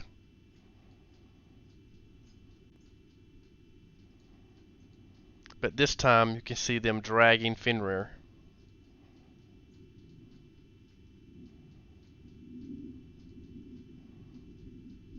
And they throw Fenrir back in his cell and say, Grimoire, I think he suffered enough. I know he was thrown in the hot box 2 days ago, but enough's enough. You can see the concern. Stabo, if you want to roll a sense motor check, if you have that skill. Stabo, you notice that you can tell that Private Blackthorn is a good guard, and he tries to do his best to be a good guard and to take care of the prisoners and to just have a standard. You know that he wears that badge of the broken bridge with pride. And he does his best to not just be a good person outside of those walls, but inside these walls. It's only been 2 days, but you can just tell as he does it. I actually misspoke. He lays Fenrir down in a more compassionate way and urges Grimoire to take care of him. As you can see that he's been beaten with scars on his back. He looks like he's been beaten to death, honestly. But you can still see that he's breathing and he's barely alive.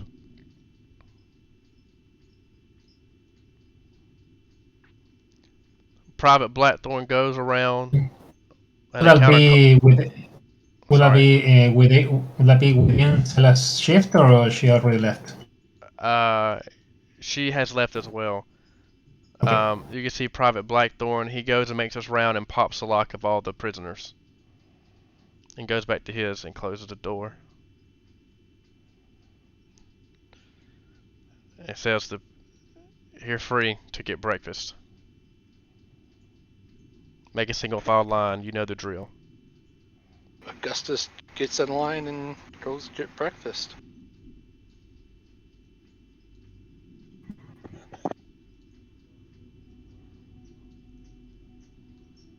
I ask Arya really fast, is there anyone else they go after like this? Arya tells you nope, just Fenrir. Too bad for you. Stabo, Spruce, what would you like to do?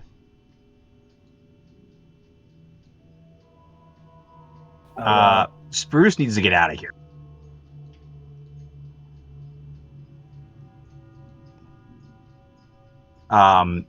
Spruce, I guess, is gonna go up to Augustus and be like, "Okay, smart man, we need to get out of here." I figure after we get our breakfast in, I'll talk to Blackthorn. Perhaps he knows an update. I'm sorry, what was that? I figure after breakfast, I'll go talk to Blackthorn, and perhaps he knows something. Perhaps he has an update on our situation. Yeah, they're not gonna let us out of here. We're gonna need to escape in like a reverse heist. Oh no! I'm not going to be a fugitive. They're not gonna let us out, bro. I think we have to escape and prove our innocence. That's silly. Bro, they almost beat a man to death. You want to stay here? I do not know the circumstances of what happened yet. Hopefully it was something that was deserved, but still, I don't think beating a man to death, even if he was violent towards the guard. Dude, I'm done. Where's Stabo? I'm done. I'm done. I can't go fight myself. Bro, Brian, how you said that? I don't know the circumstances. I forgot, you can't talk to lawyers. Stabo, we need to get out of here. Oh, yeah, and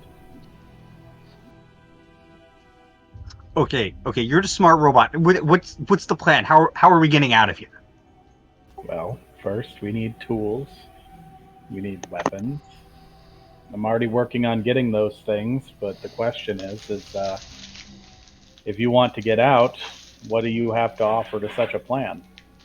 Spruce like looks him in the eye, flexes his his left bicep, and is like, I am a weapon. Okay. What about weapons for everybody else? Can't you just I don't know, they grab my feet and use me as a weapon? I mean, No. So give me some tools and get us some weapons, and then we can talk about an actual escape. okay. Do you know where tools are? Well, like I said, I'm working on getting them, but use whatever skills you have to help us get some. Trade your breakfast, give somebody a happy ending on a massage. I don't care what you have to do. Get some tools and some weapons for some of us prisoners, and perhaps we can stage this grand escape. Okay. I grab my food and I go. Where's Eric? Eric's And gonna this, get like 4 breakfasts every day from The wise. The wise. I don't want Eric the dumb. I want Eric the wise. you see Eric in your cell, and putting his statues back on the beds. Now, Bruce didn't ask what kind of tool Stavo needed, but he's assuming he needs something like a hammer or a rock pick. Like a rock hammer. So he's gonna ask Eric. Eric, my friend. Mm. Listen, I know we got off on the wrong foot, but if I need stuff, who's the person that can get me stuff? He says, "How do I know you're not an informant?" Do I look like an informant? That's what an informant would say.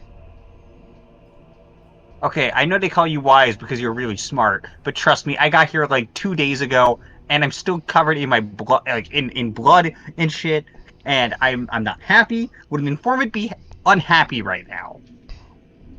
A good informant would act unhappy. Do you think I can act?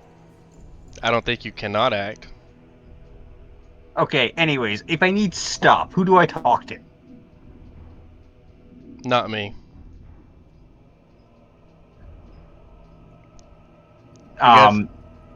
He goes back to putting stuff on the beds. Shit. Stavo, where do I get stuff? What makes you think I would know? I'm leaving that to other people. I hand them things, and I happen to mention what I need, and if those things happen to make it back into my hands, well, then that's all there is to it. Maybe there is an inmate who can facilitate things. No, that's cool. It's okay. That's like number 3. That's okay. I thought Drake was gonna be number 1. Yeah. Even on the list. Okay. Who else was on the list? Gucci man. What's on the Stavo, list? what kind of stuff do you stab with? Uh, Sharp things that you can stab things with. Do any of those guards have things that you can stab people with? We'll look to the guards. Do they have stabbing implements? Yeah, they have basic armor and spears and a shield. Any side weapons, daggers, anything hanging off their belts? Not from what you see. No, you see a spear. You see like a club, a sap. You see some saps. Sap will work. You see some saps. You see each guard has a sap. Do you think you can actually get one of their weapons? Me? Well, you're asking about the guards, so you must have some ideas. No, but we could instigate a riot. I see. And how would you do that? I'm gonna find out who hates who, and then I'm gonna set them off. Okay, and my question to you is this: let's say we do set them off, and we do get this riot going, and we do get everybody fighting, and one of the guards comes in here. Are you ready to throw yourself at that guard so that we can take what we need from him? Oh, I will break them in half. I am not staying here. Well, whenever you start that up whenever you're ready. Got it. I grab Stabo's bowl and walk over to Eric, the wise. I do want to make note that today is Wednesday. After Bruce does that, Phelan, Bella, what would you like to do? I There's people aggressively whispering over there. yeah, I said to Bella we probably need to coordinate information with some of the other people in here.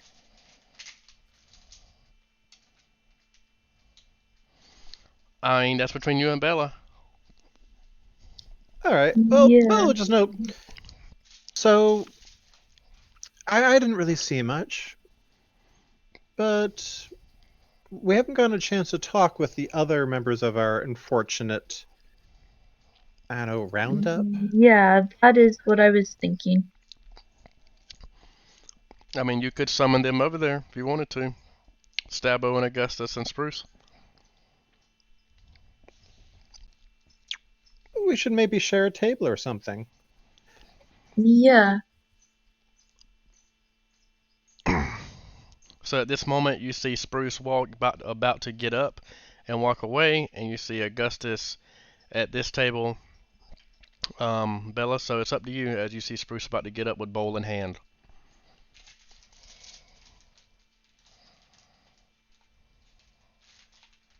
Bella's just watching, but if you want to do anything, Felland, you're welcome to. So I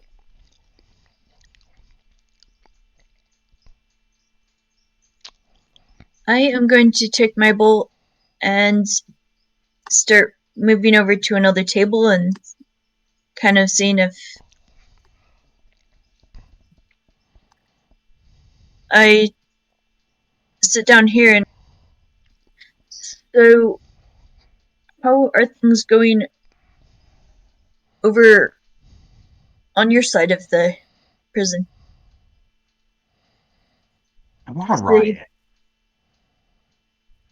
Okay, I also share that I whispered, well, I kind of say in a low voice that Sergeant Dolan, the guy who's supposed to question us, isn't going to be in for at least like 2 weeks or something. I didn't count the days. And that I'm just trying to coordinate a little more information between parties here. You say 2 weeks? Something like that. I didn't count the days. I was in a hurry. How do you know this? I saw a log. A shift log. Yeah, Oh. a shift log. Augustus gets up and immediately goes over to Blackthorn. Oh dear. Okay, you go over to Blackthorn. Walk over there. Excuse me, sir. It is I, Augustus Gallahan. You may recall me from the other day.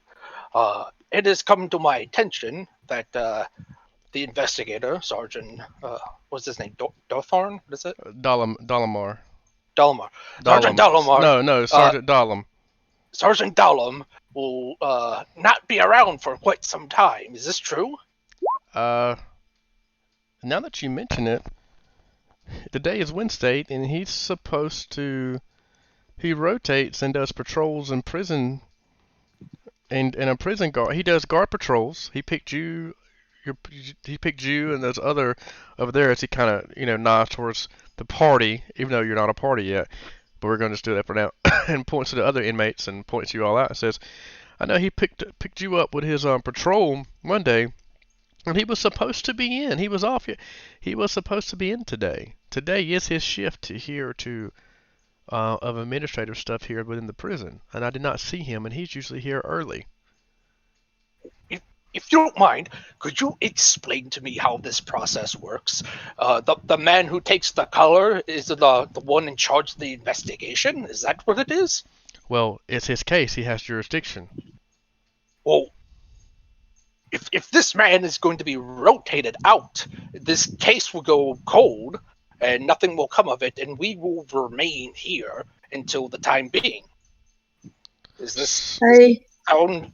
I step how up it and is? say that there's a rumor going around, and I don't know, and that we overheard that that he wasn't supposed to be in for a while, and we just are concerned. No, I understand. Sergeant Dolam is a kind. He's my superior. He's the reason why I am. He's the one who helped groom me to be the guardsman that I am here now. Even though I'm just a private, I hope to extend the rank under his tutelage. He's a stubborn old bastard, but he's fair. He's very direct. Sometimes that can be a good thing. Sometimes it could be a bad thing, but most time it's good. He said it is odd for Sergeant Dolam to not be here. He hasn't. Now that I think about it, he's never missed a shift. He's never missed a post. Even when he's sick, he towers through because he believes in law and order. You think he's okay? I would think that he is okay. I know that there was a bit of an argument Monday over jurisdiction of interrogation, and I know that he was told to leave or something, but I don't know what this is about. I might can ask one of his in the patrolmen. When did you hear from him last? Monday, when he brought you in. Are we expected to meet a magistrate or something? Where are we in the grand scheme of things? Well, Warden Thomas, from what I understood, is over the investigation of Sergeant Dolam's not, and Warden Thomas is here today, but I know he's quite a powerful man. Just not in literally here in the prison, but figuratively as well. I know he's doing a lot of administrative stuff right now and setting up meetings, and I know that we had an incident last night. But I'm not sure. I'm just shocked that I just feel bad that I haven't noticed that Sergeant Dolam's not here.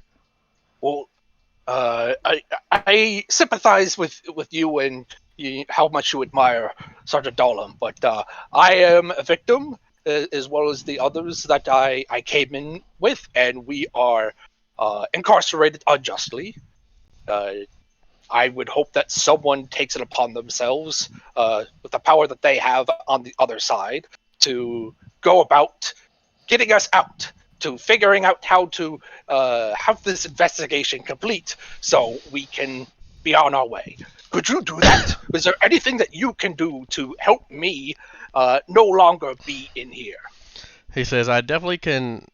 First off, I want to see what Sergeant Dolam is, but yes, I just got here this morning, so I'm going to stand and do my post, but once there is a break, I will see if I can catch the warden's ear, and I will ask him about any more information on Sergeant Dolam and the investigation.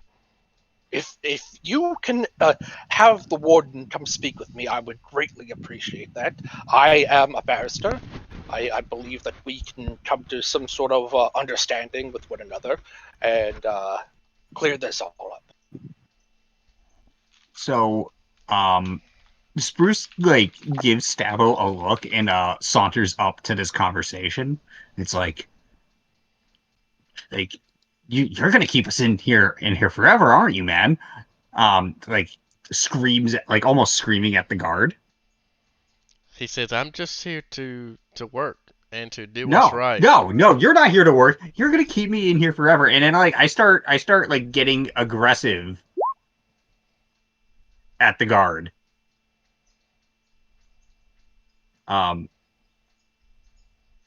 He says, really in his face, not grabbing him, but well, you can't grab him because if you look, there's bars there. Oh, never mind then. I'm sorry. No, I'm just gonna scream at him. Okay, he screamed at him. I mean, you can try to grab through the bars, but he says, he kind of looks bewildered. He's like, kind of backs up and he says, I'm gonna need you to calm down, inmate. I sympathize with this man's desperate reactions. He's an innocent man, and his freedom has been taken away from him. We are now incarcerated for an indefinite time. No evidence on us of us committing a crime. We are not allowed to state our case. We are just here. I am getting to the point where I am desperate too, but I am hopeful that you will speak to the warden and the warden will figure this out.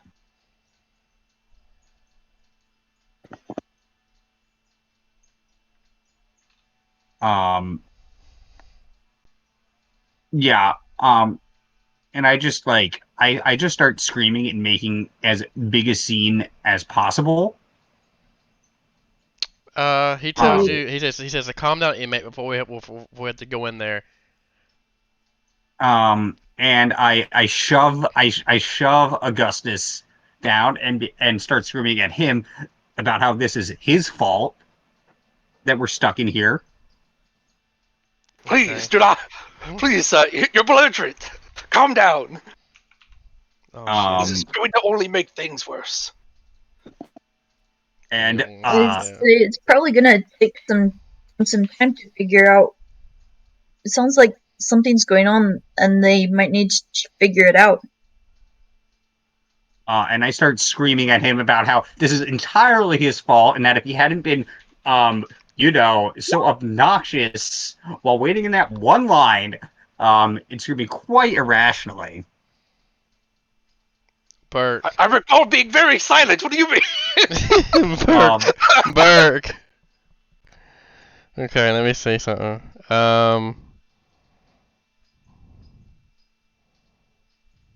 Give me one moment. I'm just gonna keep escalating until someone does something.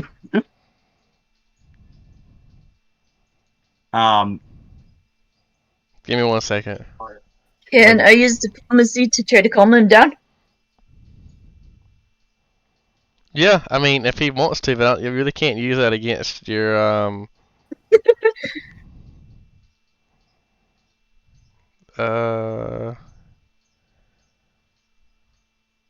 where is the fucking whistle at? That's crazy. I don't have a whistle sound.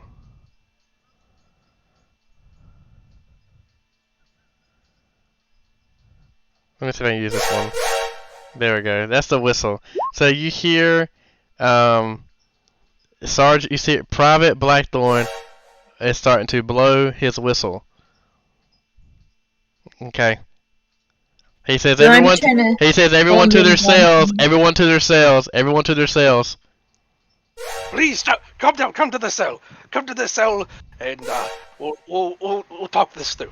And Augustus crawls away a little bit to get some distance before standing up, and then he goes to his cell. And now Spruce looks at Stavo. It's like, oh, you little bucket of bolts. No, you were there too. This is your fault. As he then like walks up to Stavo and starts screaming at him, raising his fist.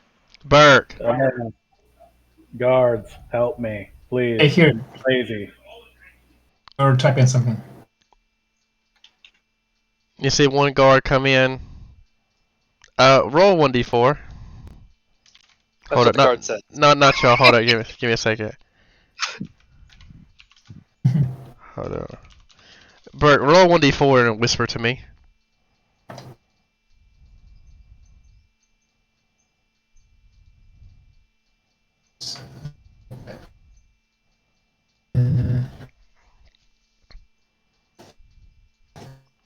You hear him whistle. He says, "Back up from the gate, everyone to their cells." You see Eric kind of stand there at the cell at the beginning of it, as a guard comes and he pulls out his spear, and he tells you, Augustus, to get on the ground as Eric, as he put his spear. Wait a minute. Did I not have a chance to get back to my cell? Oh, do you want to go back to your cell? Yeah, you see this guy starting to move. Yeah. I said I crawled away and stuff, but I should have moved my token. Okay. I purposefully sort of half shove myself against the table as if Spruce has been pushing me that to do like as if I'm cornered. Okay. Yeah. And I turn to this guard. Mm-hmm. And I'm gonna say, no, you go back to your cell. And I'm gonna try and trip him, I guess.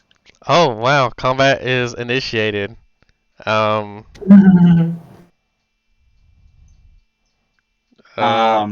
you're here for this, so I'm not killing anybody. Burke, you do your thing. Let me cancel out the initiative. I was just adjusting details on the sheets for the guards in case this would happen. Because you were insisting on them having shields, but they didn't have shields on the original sheets. So I was modifying them about for them to have shields. Well, I mean, you don't have to give them shields, even though I kind of want them to have shields, but it's fine. It's up to you. Okay, so do both guards, Bruce. Not Bruce, but Burke. Yep. So rolling initiative for the guards. So it's for Blackthorn. Those are privates, right? Yes. Okay, so if I drag this one here, no, it didn't work. Okay, well then I just roll initiative then. Trying to drag it into the initiative bar, but it didn't work. It's fine. What is it?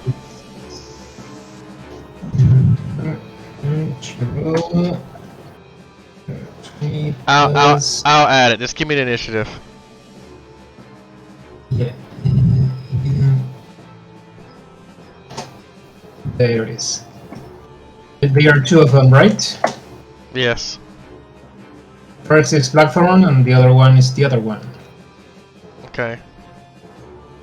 So we'll start from 12. Blackthorn's 21. Okay, Stabbo, are you in this initiative? Sure am. 8. Okay, Bruce, that was his like surprise attempt. What did you try to do, Bruce? You tried to do a trip maneuver. Okay, do the trip. Do you have improved trip? I do not, so that would trigger an attack of opportunity, I believe. Yeah, he grabs his sap, and he tries to.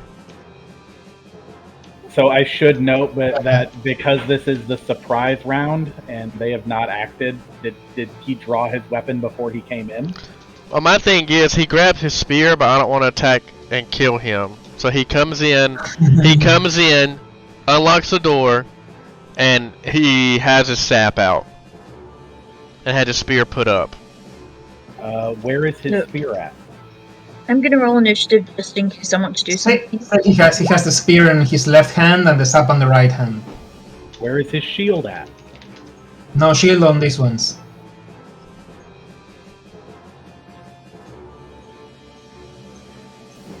It was Silas and Magran that had the shield. My bad, guys. I guess I told you wrong. I'm sorry. Okay, I see that. It's also a surprise round, so it doesn't matter. Like, it doesn't matter if he lost the initiative or not. It's a surprise attack. Okay, so here. So did he trip? What'd you do, Bruce? I mean, Spruce. Excuse me. I'm gonna roll a combat maneuver, I believe, to attempt to trip him. Yeah, that will be enough. Okay. Which I believe renders him prone. So he's prone.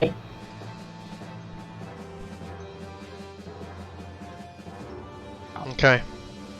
So that is combat. So Private Blackthorn is tripped at the beginning of his combat round, Bruce. I mean Burke, do your thing.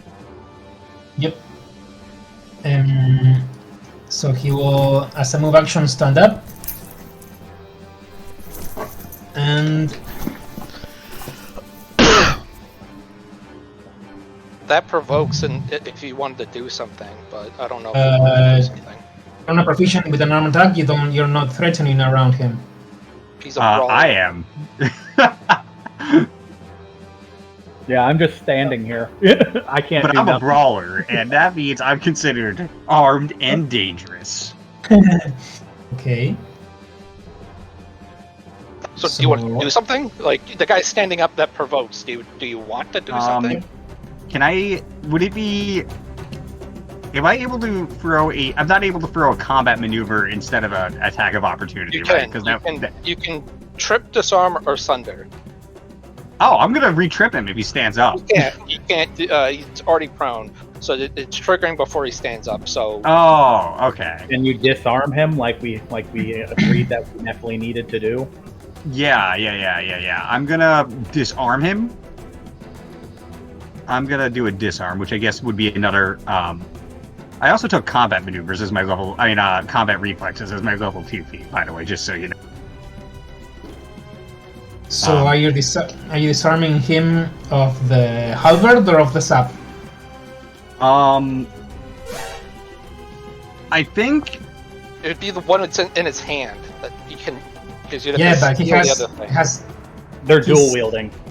He had the spear in his hand, but since he wasn't trying to kill you, he drew the sap. But the spear is still in his other hand, even if he's not using it. I guess I'll disarm the sap because that seems like the threat to me. Okay. So he will stand up. You have to roll for the. He's prone. He provokes.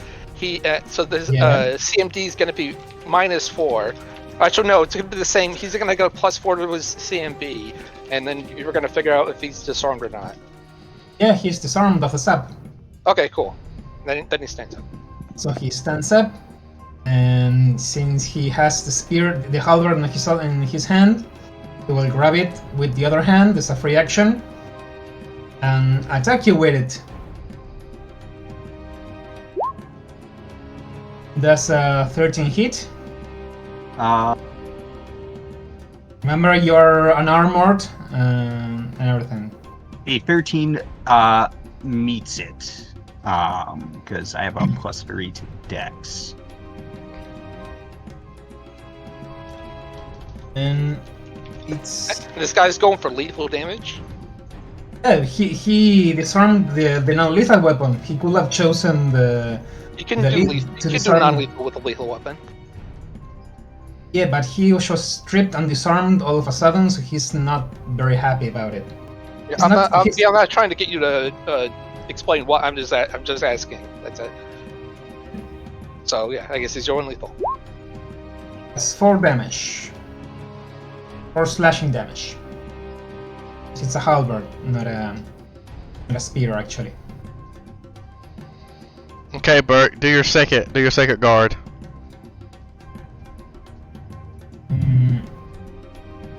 Second guard will 5 foot here. And the second guard tells Dabo to get on the ground. Will try to intimidate you.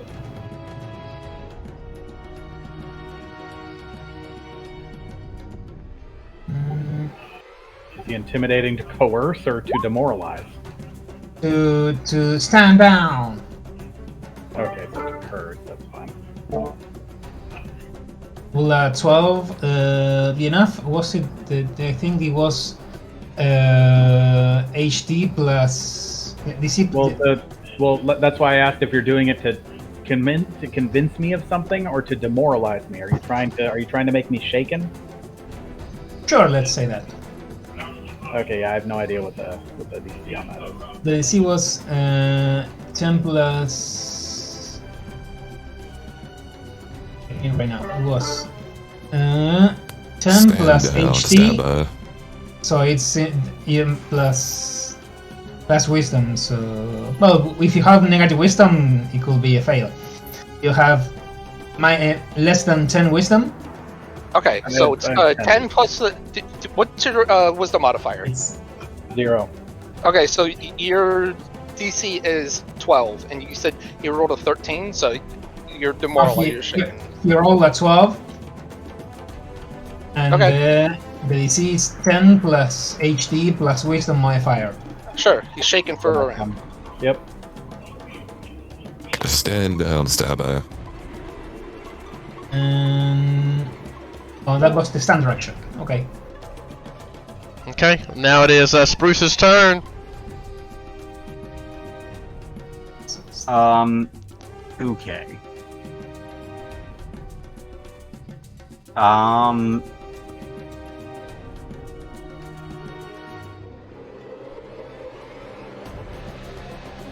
going to sunder this guy's spear because I hate my GM so much. I'm gonna tell you right now, it's if you sunder the weapon, it's you're going to do nothing. Nothing's going to happen. Oh, okay. It is such a. I don't know how this game works. Okay. I don't know. Okay. I'm gonna disarm his spear. Take all the weapons. So if this is a reach weapon, then I guess like he had to take a 5-foot step back, so you 5 foot up to him, and you wouldn't be able to swing back. It's a regular spear. Those are 5 foot reach. We said halberd though. No, those are also 5 foot, aren't they?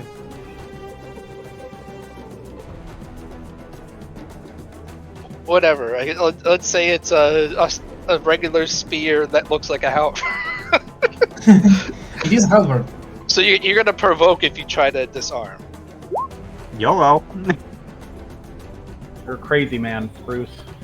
I'm just trying to create a disturbance so you can do some snatching. You said you needed stuff, and you said the guards had stuff. Augustus yells out, "No! Spruce, no!" Now you are provoking an attack from one who is equipping a halberd. Yeah, the spear guy. So it's 15 hit. Yeah. So then you take the damage that you receive, and you make that a penalty on your attack roll for the disarm. So I'm pretty sure your disarm's gonna just fail. Well, I mean, I rolled a 5 for that disarm. There's no way that's 16. Okay. You get 5 points of slashing damage. Appreciate this is lethal damage you guys take it. Like. Yep. If I die, I thought it would have. I thought if I disarmed him, I would have rendered him harmless. You chose the wrong weapon. Honestly, I'm gonna be. I didn't think he would just try and kill me. I mean, he's not gonna kill you. He's gonna low your HP. Hey! We don't need explanation. Not to be rude to anyone. Keep going, Bert. That was a turn. So that was attack of opportunity. Spruce had his turn. Now, Stabbo, your turn. It's not gonna kill you like. Wait, how much damage did I take though? Some 5 points of damage. So I am going to begin making my way over here. Since he's told me to stand it. Did he tell me to stand down or to get down? To get down on the ground. And now you're moving. Oh, okay. Okay. Well, I thought he. Okay, I needed to be clear on that. Like stand down. Like stop what you're doing. And engage. Get on the ground. Get on the ground. Get on the ground.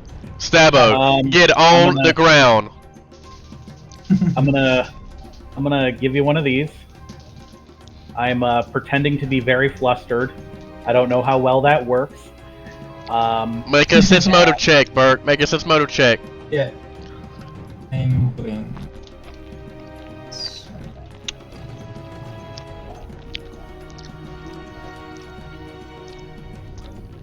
He didn't buy it. He didn't buy it. 19. Well, he didn't buy it. Fine, I don't change my I don't change my actions based on whether or not they bought it. My lamp lights will start flickering and Shazam! I need. It's daytime. It's daytime. Is it daylight bright in here? Yes, there's lamps in here. It only works in dim light and nighttime. That's right. That's right. Okay, in that case, you know what? We're doing this. I forgot that we're only worked in daytime. I turn invisible. Was that attack of opportunity or no? Nope, it is a supernatural ability. Okay, you turn. Okay. Click, I'm invisible, and I pick up the sap off the floor. Okay, Phelan, what you want to do? Oh, and I will whisper to Spruce, fight like you mean it.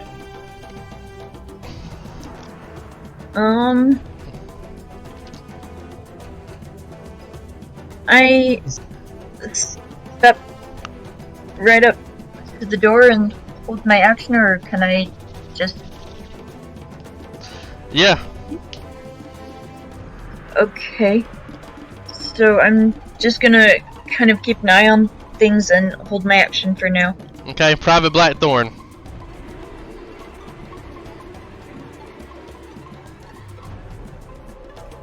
And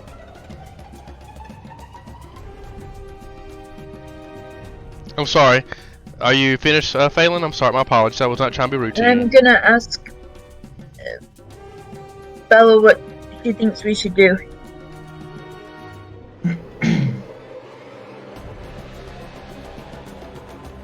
Bella was initially washing and then kind of went and sat down away from the thing. I can't do anything to help them in here. If that's even what I want to do. Okay. It is now Private Blackthorn's turn. Unfortunately, I don't know that you're a bard.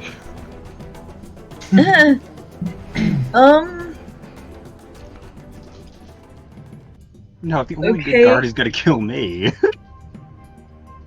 Well, he's gonna hit you with the back of the weapon, trying to calm you down.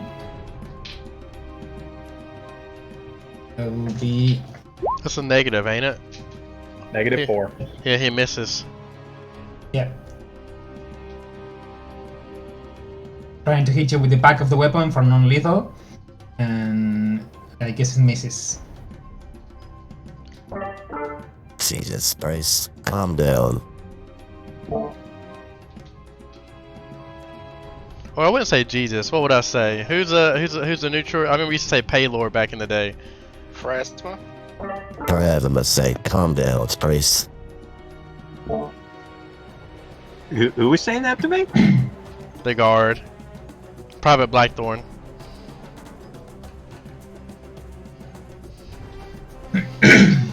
Okay. He misses. Now it's the other guard. The other private. The And one that still has Stabo- the stab on his hand. Yep. So it'll be... Who's he attacking? He's attacking the air? What's he doing? He's gonna- So far, only Stabo's been at... Oh, Stabo is invisible, right? Yep. So, I think the other way... Well, let's say he stands here and tries to stop the troubling one. Is he 5 foot stepping? Do they Yep. not react to me turning invisible? Well, he will to make a scream. Guards!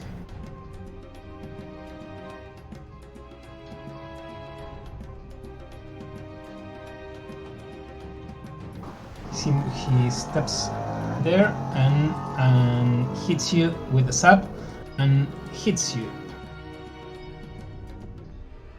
So the damage is...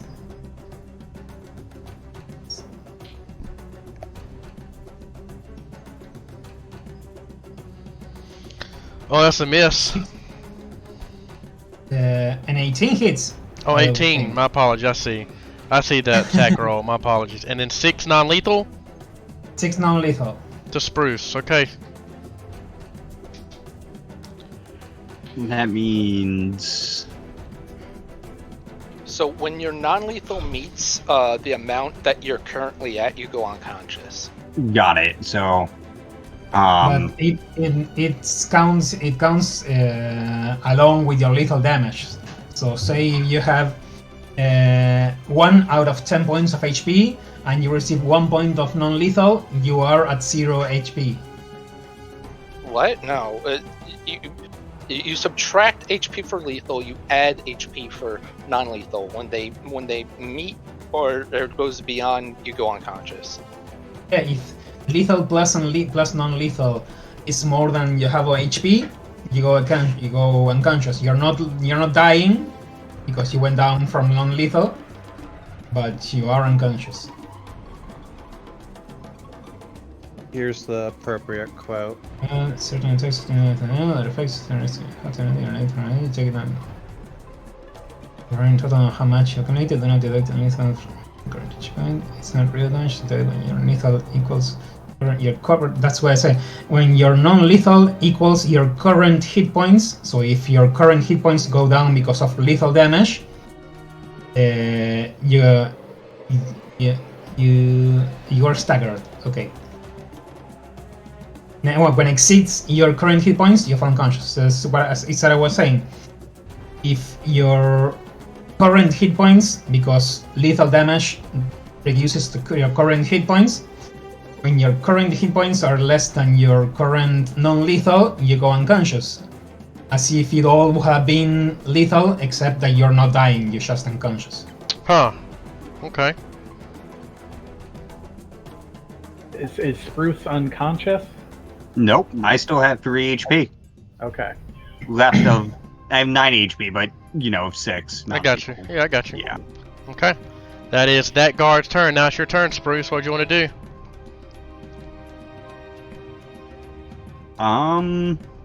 Phelan, I see that you're triggering yourself, and I know you're holding your action. What are you? I see that you're pinging yourself. What would you like to do?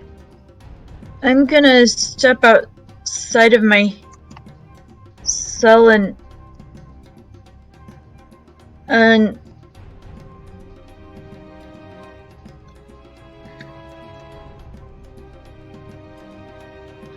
suggest that this might not be the best course of action, but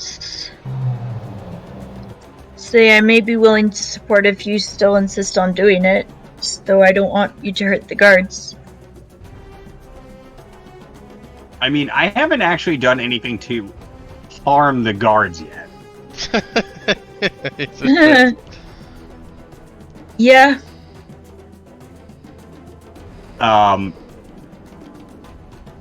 Yeah, anyway, do the guards have anything that I would want to try and take?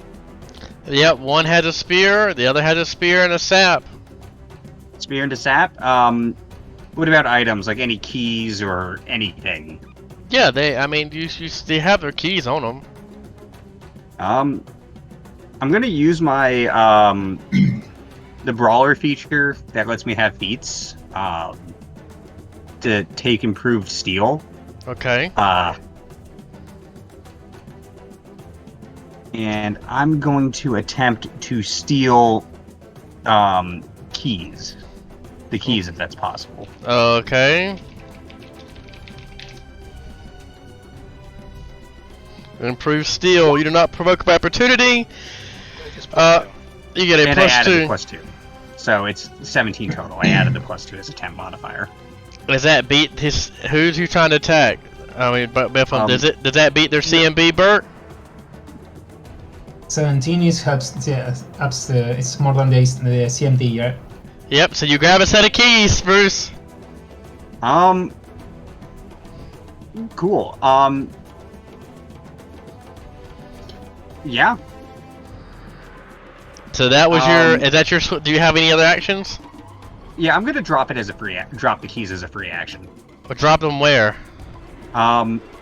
Towards where I last saw Stavo. Okay.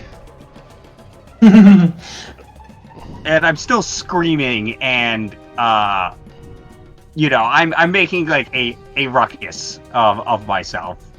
Yeah, I mean, I think at that point the prisoners start to see some of the keys drop on the ground, and that was how many rounds? Okay, that was that round. Okay.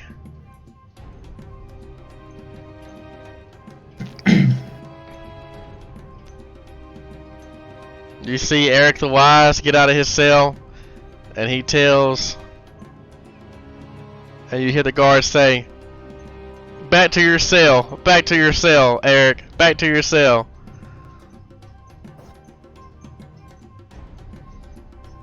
You start seeing the shifters kind of peer out of their cell.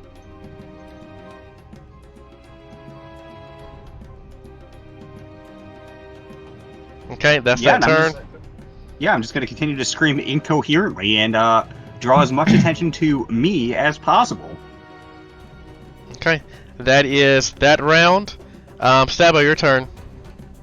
I will pick up the keys, and I will move over to here.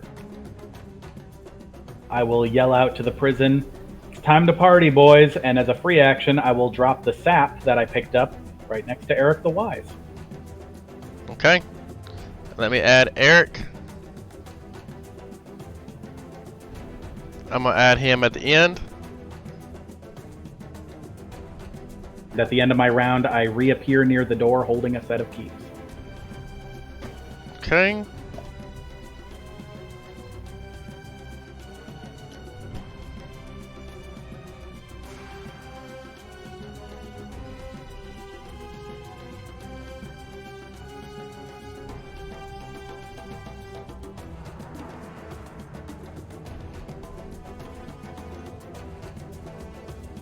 Bert, can you move these correctly?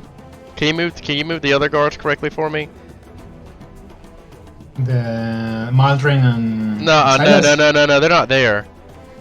Oh, They're home. Can you move the other guards for me correctly? the Blackthorn on the other? No, the other on the towers. Sure. And can you move? Okay, we got Thomas there. Okay. Okay.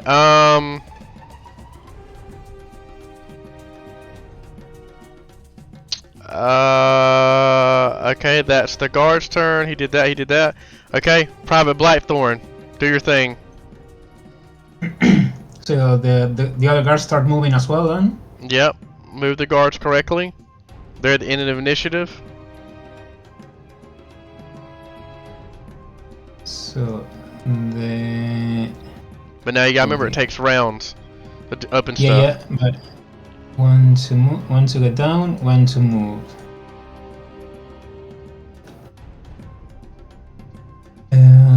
So Starway is visible now, right? Yep.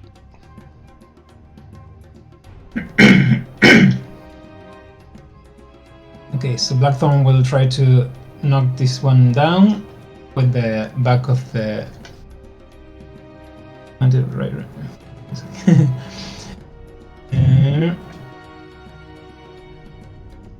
This time I believe it hits the back of the halberd. Is that the negatives included? Yeah, that's the negative included. Okay, 16. Okay, so 16 hit Spruce and roll the 4 non-lethal. 4 non-lethal. Yeah, Spruce is that exceeds my HP by 1. Yep. So you're down unconscious. Okay. And he will move over here. That's the move. And the other one will move over here. Speak to Eric and say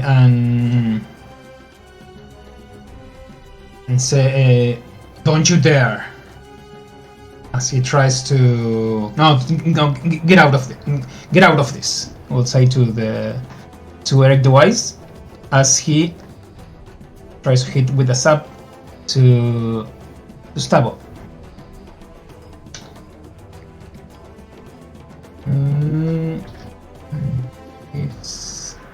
Here's the roll.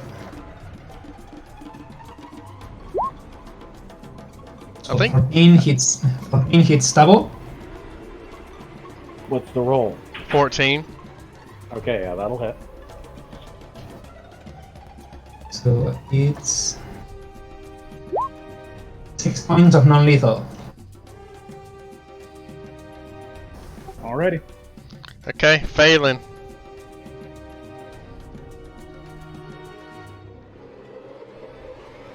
Okay, give me a second.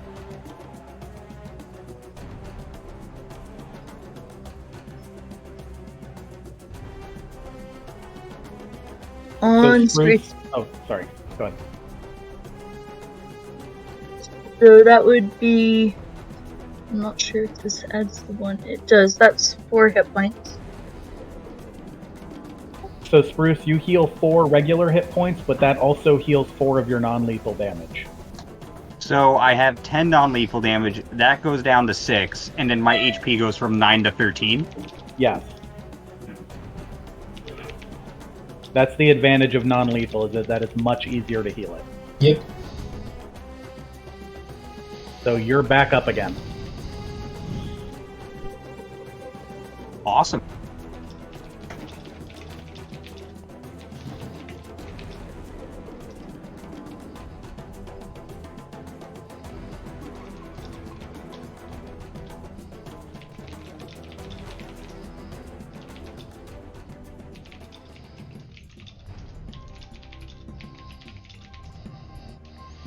Okay, Phelan, that's your turn. Yeah.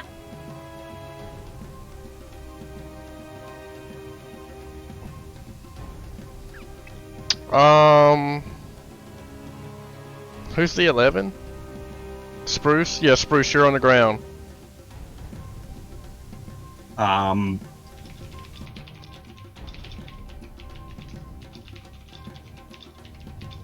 Okay. So I imagine my head was leaning against the table in like a bowl of whatever slop they feed us.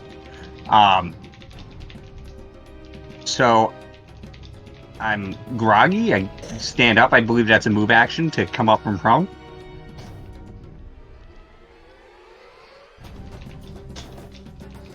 Right? Yep.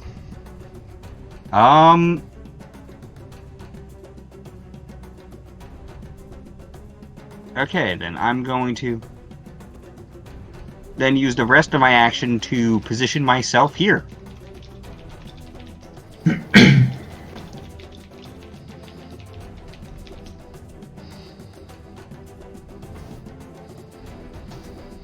Perfect. Okay, Eric the Wise will pick up the sap, Burke. I think that does incur attack of opportunity. Yep. So, and there it is.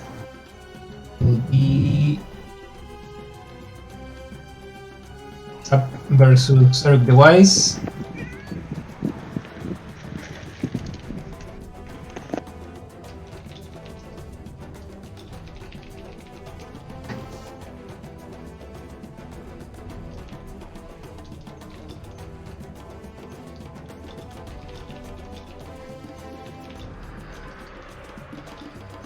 What is Arya doing?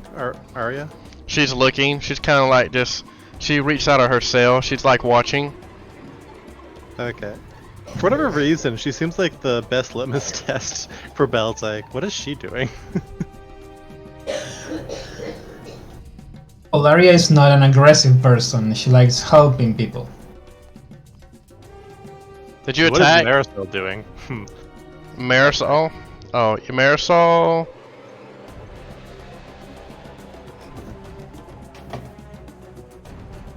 She's kind of out there with Arya, just looking. Is Eric the Wise gonna do his attack? He did he miss? Yeah, so he grabbed and he picks up Burke. Roll for Eric. I think it's 10. I think attacking with a weapon you're not proficient with is what, negative. It's improvised Negative weapon is 4. -4. Minus Yep. 4. So 20. Oh, it's a crit. -4. Hit. -2 because he is flanking. Okay. So I hit the guard. I roll 6. Oh, let's go. Non-lethal 6 on this guard. That's a non-lethal 12. He rolled a crit. Oh, I gotta roll again, don't I? It's not double dice, it's double. You gotta roll the dice Yeah. again. Whoa, let's go! Well, it's still on his foot. He is.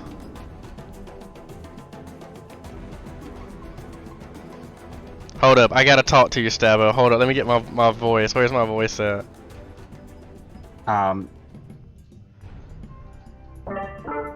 Stamo, do something. I'm doing all I can to keep this going back.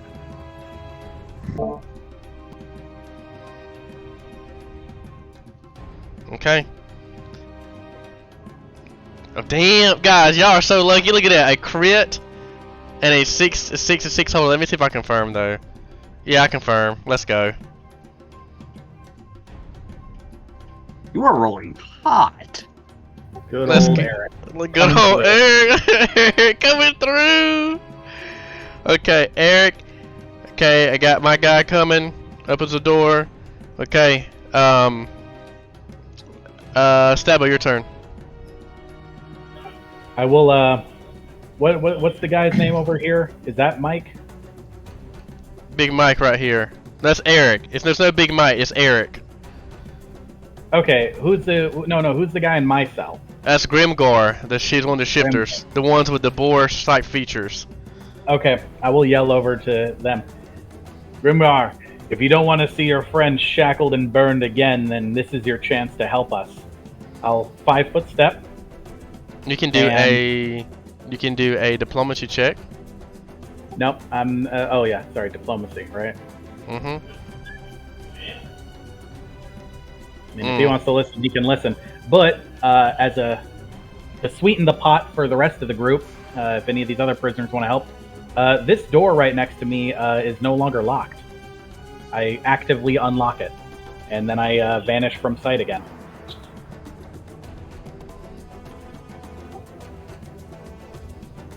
Come join us, everyone. These locks are practically falling off the doors.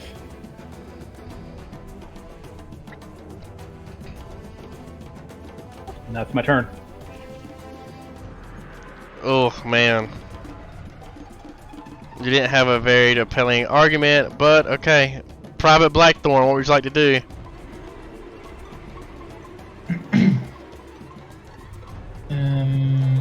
Well, he will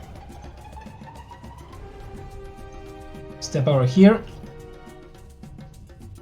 and that's a 5-foot standard for locking the door again. Moment, so he had the keys in his hand already? Burke. What? Private Blackthorn's the one that got his keys stolen from him. Oh, right, that's right. It's okay, that's why we're both here to help each other. Okay, so well, say then you start to prevent people from going out. So we'll. Oh, but this one's the one has been actively attacking. So, oh, but the one who did more damage for now, so is Eric. So we'll go towards this one. Mm-hmm. To put it. Well, that was the wrong roll. Okay, yeah, that hits. Do your damage.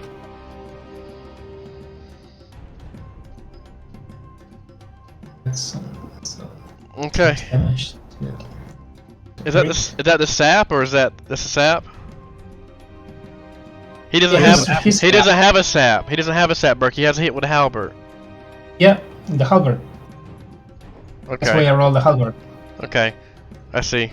Yeah, so Eric takes a big hit and looks pretty bloodied. Okay, other guard.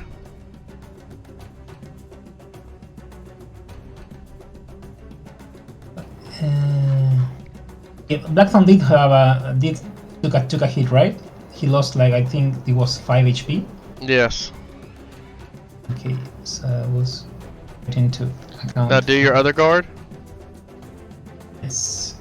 The guard, the one with the sap. Yes. He also has his keys. And Eric.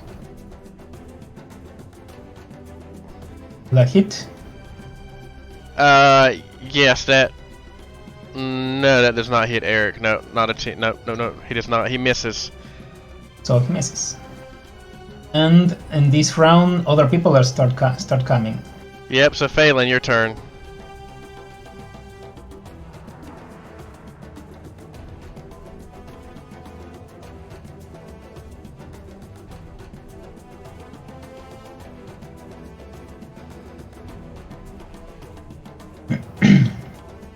I summon a accordion. Oh, it says casting time 1 round. I guess I can't move. Yeah, make your guards go outside, Bert. Yeah, the ones outside are approaching.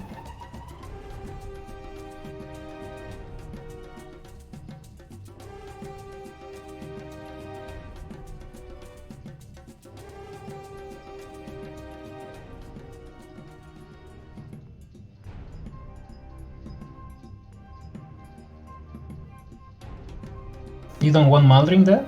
He's not there. Oh. Okay, now it is Spruce's turn. Which one of these guys has only the halberd?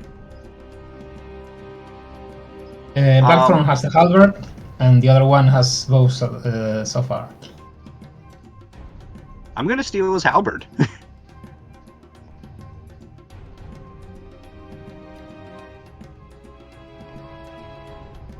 You don't beat it. That's opportunity. No, it's not a type of opportunity because he's a brawler and he can just switch feats up for improve disarm. Yeah. Yeah, sorry. It's okay. Again, that's why we're a team. I don't want to hurt these guys. They were nice. Well, yeah, but we need weapons, and the fight's already started. Well, I was stealing his weapon. Yeah, but we're rolling now, man. I would have hit him anyways. I rolled a 3. Okay. Let's see what Eric does. -4, that's a miss. Okay. That's remember, that's only a -2. He is flanking. Oh, -2. Okay. At that time, you hear, Stabbo, you hear and see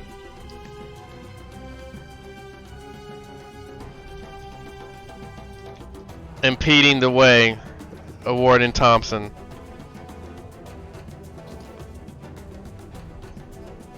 As he opens the first door.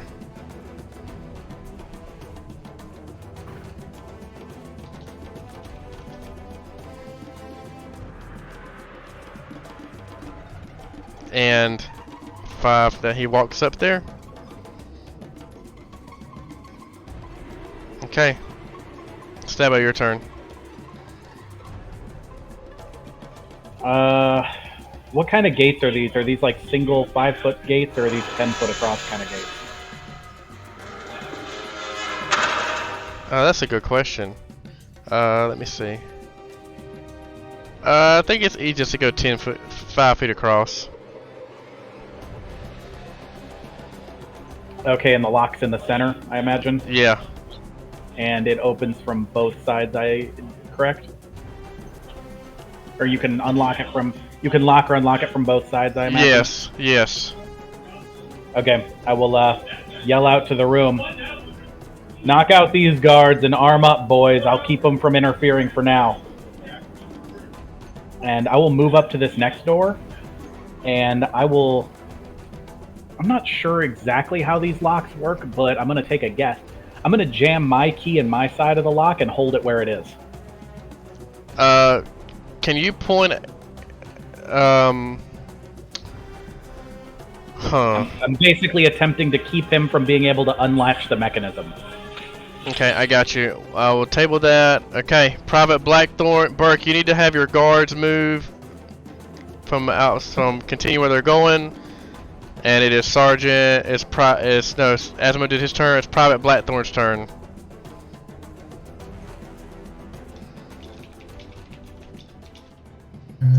That one's on the logs. And starts.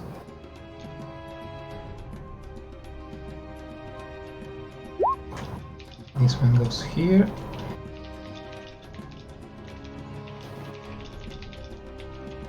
This one goes here.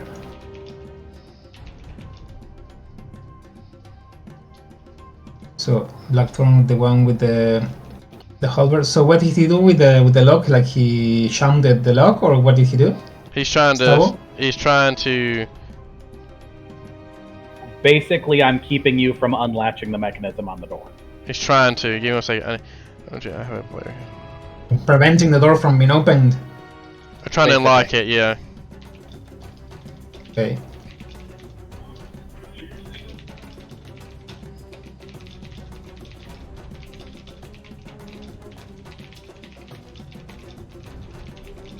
So then Blackthorn with the halberd trying to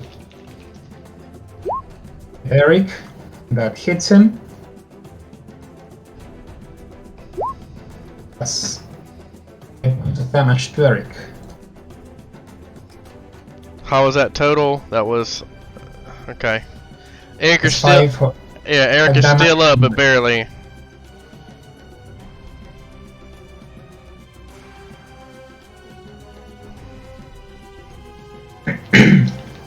And the other one, the one with the sap, will try to.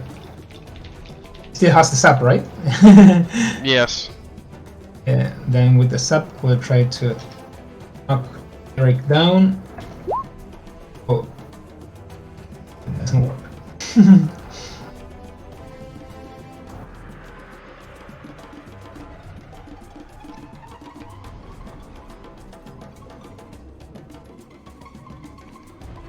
Okay, I see that damage. Who's that to? That's to Eric. It was to Eric, but it rolled very low, so it missed. Yeah, 'cause I don't know which one's attack, which one's damage. So the first one hit, the second one missed. Okay, now it is Phelan's turn. Okay.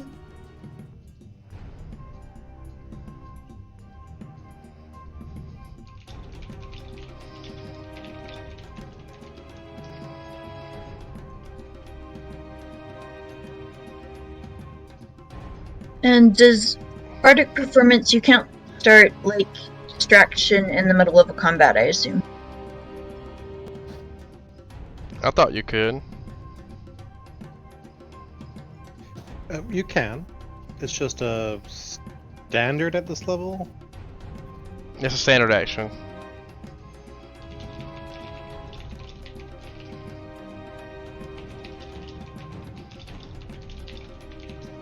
It's Fascinate that's hard to do in combat.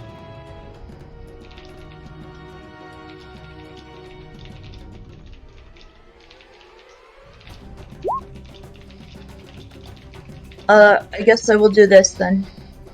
Actually, Fascinate that I was thinking about, but...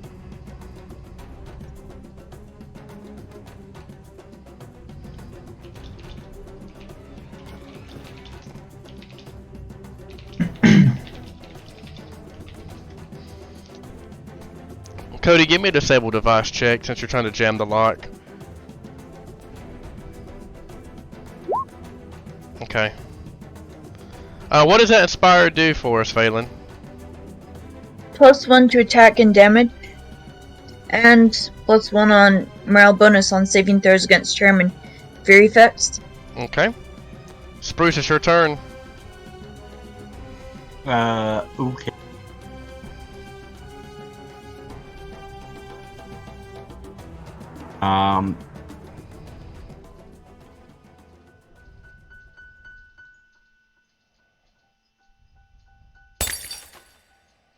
Was he the injured one? The one with only the halberd? Yeah. I think at this The one with point I'm just halberd gonna. is injured, and the Oh, one with the is- sap is buried injured. Oh, okay. I'm gonna 5-foot step over here, and I'm just gonna knock him out with my fists of fury. Okay. Um, Bruce, I just This gotta one- say, how well do you know the rules of Pathfinder?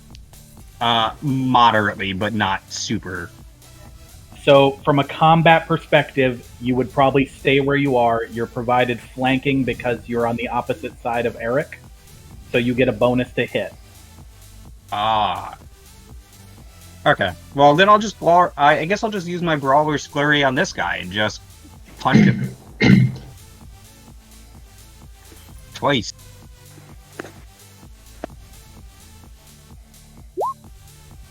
So you'd have a +3 total to hit, and then a +1 to damage.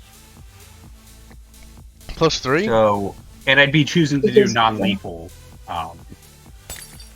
By the way, I don't know if that adds a penalty. So 14. It doesn't add a penalty to you because of you have improved on armor and stuff. So 17 hits, and is that right? That map's right? It's +1 from Inspire and then +2 for flanking.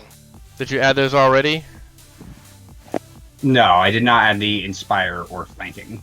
So how's your melee 5? So you rolled a 20?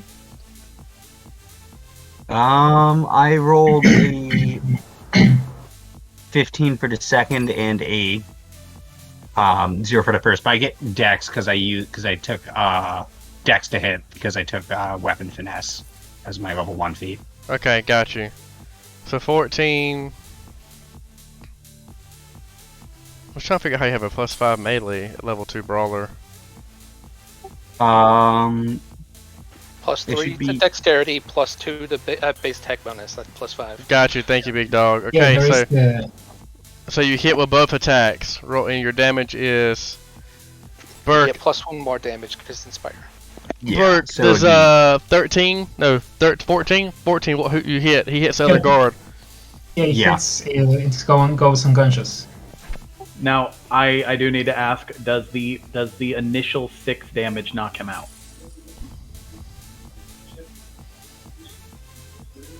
Because it does matter. Yeah, the first one, with the bonuses, the first one hits. So we'll go unconscious. So, because the first one knocked him unconscious, Bruce, and this is another neat trick, during a full attack like this, you can 5-foot step in between attacks. So you can knock him out with the first punch, and then 5-foot step to here, and hit the other guy with the other punch. then I'm gonna do that.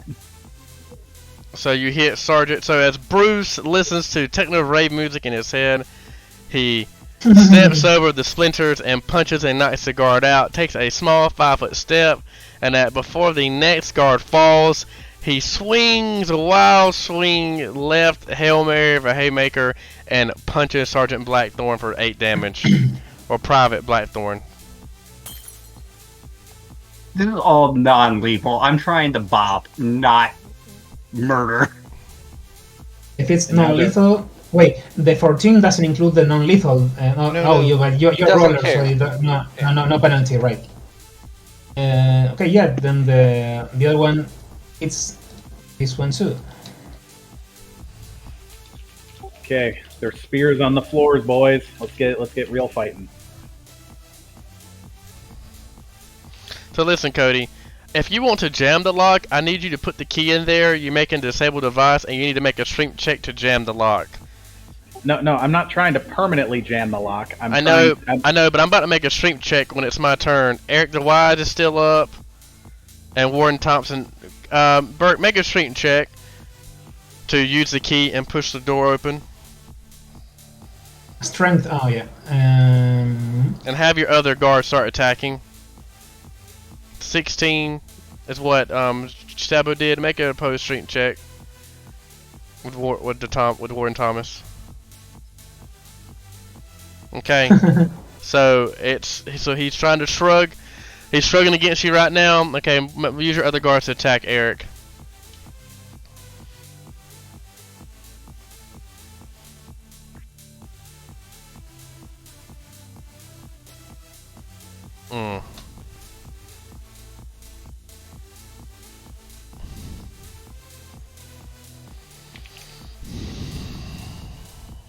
Did Eric get his turn? Yeah, I guess it's got Eric. Thank you for telling me, because I'm doing a lot. So here, Eric's going to turn around and try to bop this one with his stat. That's a 15 minus 4. That is a miss. And did any of the other prisoners join this initiative? The +1, a 12 is still a miss, right, Bert?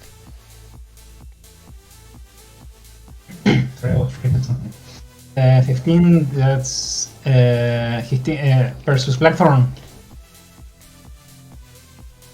15 just hits. Was it a penalty for non-lethal, or was it why 12?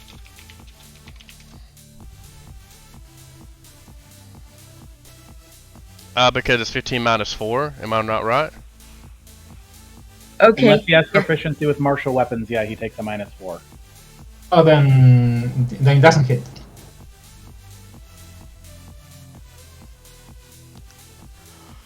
Okay. It is Warren Thompson. Stabbo did the strength check. Warren Thomas tried to jam the light. Well, Thompson, 5 foot.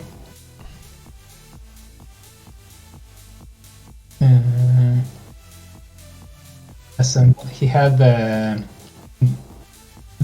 main weapon on his arm, and his hand was rushing in, but we'll try to start nice with the sap. Well, wait, do I get a turn? Burke, what are you trying to do? Are you trying to attack with a guard? With Thompson. The door's closed. Yeah, but it's anti-attack through the bars. Would how much would the cover be for Stabbo? Like a +4, right? 2 Yeah, bars? 4, I think. Okay. And then Stabbo's turn after Warren Thompson. So Warden Thompson did not use his turn attempting to open the door. I made a strength check. You made a strength check. An opposing strength But check.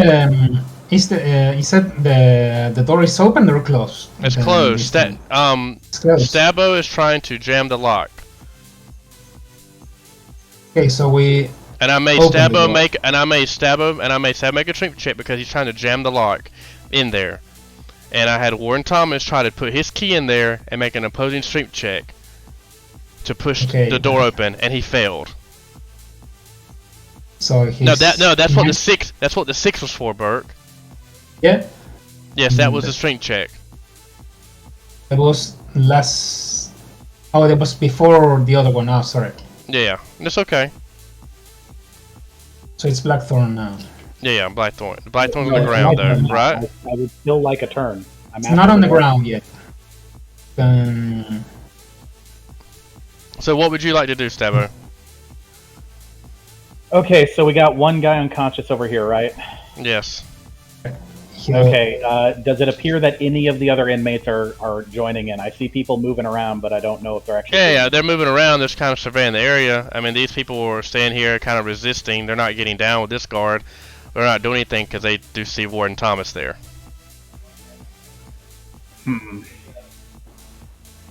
So he will step back, so move, grab a potion, standard drink it, and he healed a bit. Okay, Burke, you're still going in the middle of my turn. But it's Blackthorn, says in the initiative. Yes, but I'm after the warden, and you guys keep trying to move past me. I'm sorry. So yeah, put your guard back. So I'm going to swift action. I'm going to turn invisible. It's the last time I can do that today. I'll bring my key with me. I will move out to here, and I will pick up the guard's spear from the floor. It will just vanish. Okay. Is that your turn? That is my turn. Okay. Private Blackthorn, your turn. Many times, could you do that, the vanishing trick? Yep. Yeah, but how many times a day was that you can do the vanishing trick? I can do it 3 times a day because I have 3 key points. Okay. And that's the third time. That's the third time. Yeah, that's what I was asking. Okay, so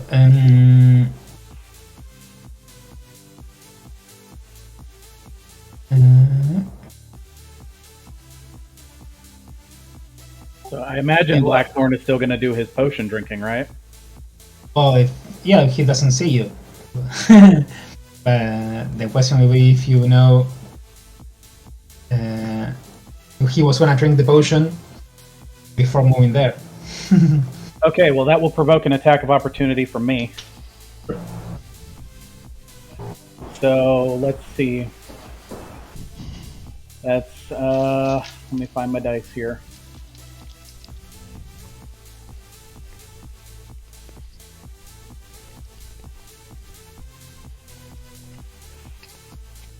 God damn. Okay, Terrible. that doesn't hit. Yep, and I am revisible. Okay, the other guard is on the ground. Make a fortitude save. I know he doesn't make a fortitude save because it's non-lethal. Failing, your turn. Wait, because you still have 3 more guards to go after Blackthorn. Okay, well have your guards go. 2 more guards. Let me add them to the initiative because I'm making mistakes. I'll just making them all together. But you On can... Eric. Okay, you're healing Eric. But is it Fallen's turn or is the other 2 guards still? I thought the guards went after the warden. I guess I'm kind of getting ahead of myself. I'll let her heal. That's fine. Go ahead and go, Bert. Okay, so they're flanking Eric. So they go tap him. Doesn't hit, right? No, the 10 is not hit. Oh, but no, it's not flanking because the other one's down. Yep. So the other one will come here and try the same. It's rolling poorly. Okay, Phelan went. Now it is Spruce's turn. Okay, this guy's down, right? Mm-hmm.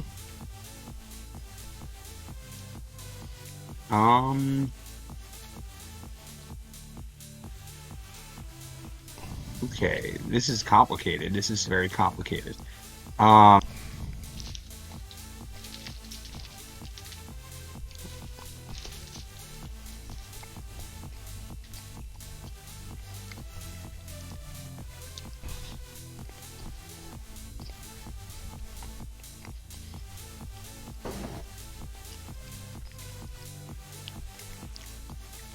That movement will provoke from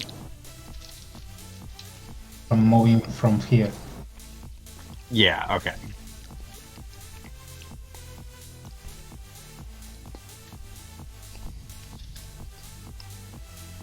Mm-hmm.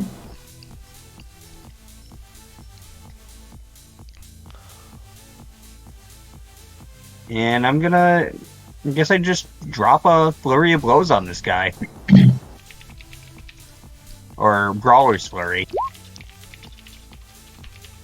Very Which nice. I think would still have the +1 from Inspire Courage unless that stopped. It does. Oh, it should. See. Yep. So that's a 20 and a 18.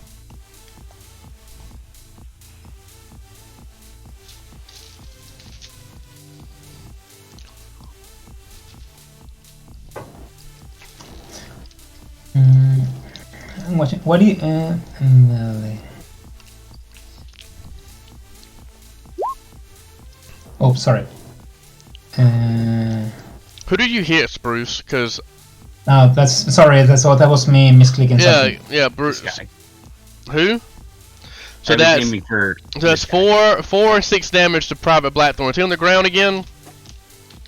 Did you get the +1 damage from them? I did. Okay. 4 and 6 with the +1. Thank you, Brian. Bert, what's Private Blackthorn doing?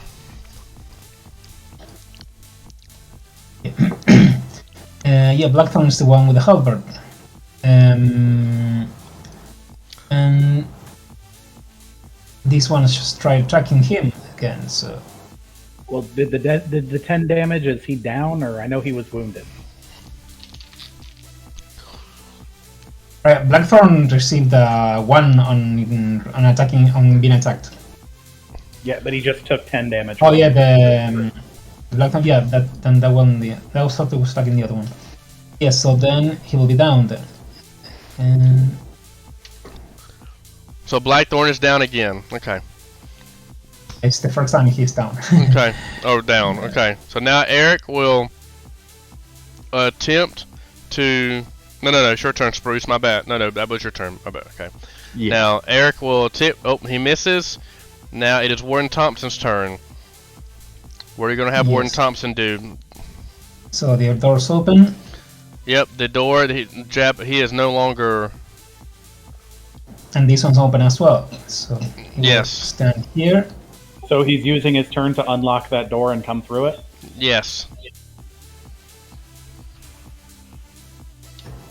And then this guy move over here. So that will be that moves over here and can still attack with the zap. Is this the warden? No. Oh, okay. And misses. The warden used his turn to unlock the door, unjam it with his key, and then walk through.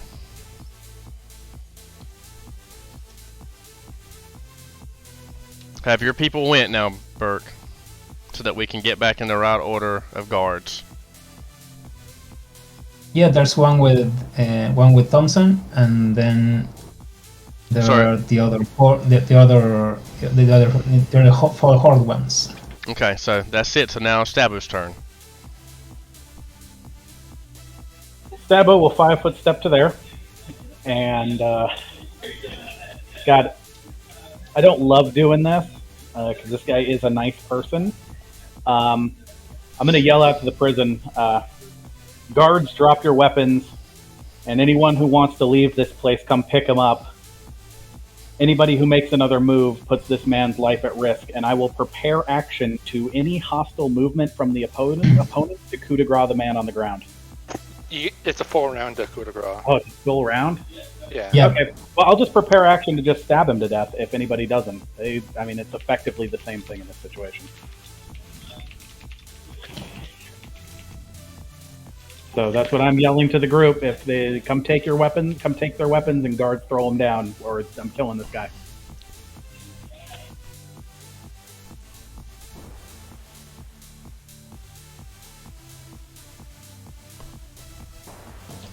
Okay, so Private Blackthorn kind of looks the sergeant to the warden, and the warden.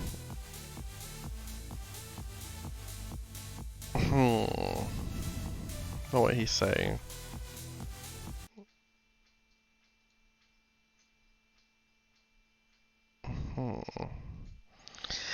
The warden will.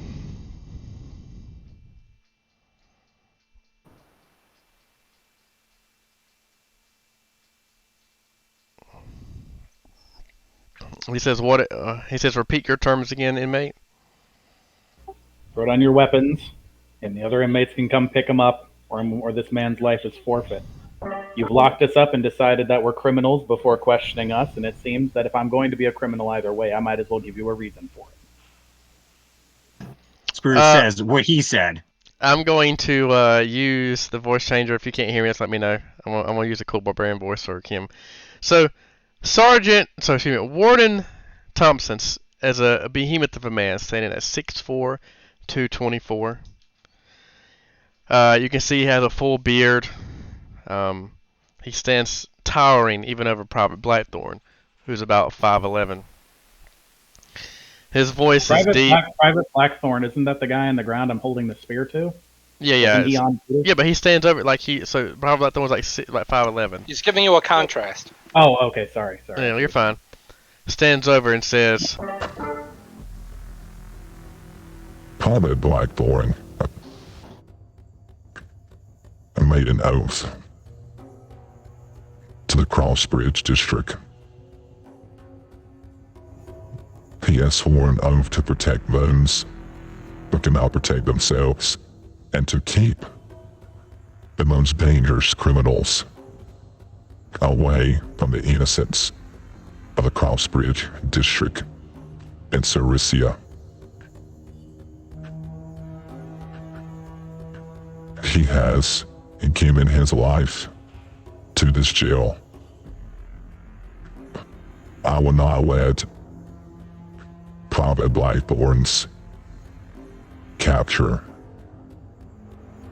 Be you the scapegoat for you to go and plan more bombings in the city.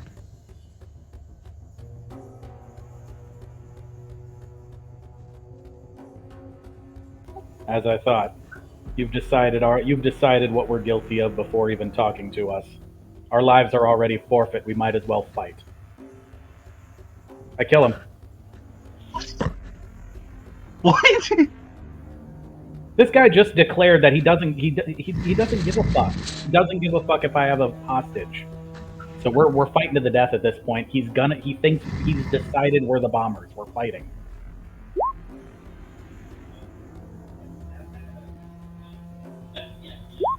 That's a 13 to hit an unconscious guy. I'm almost positive I do it.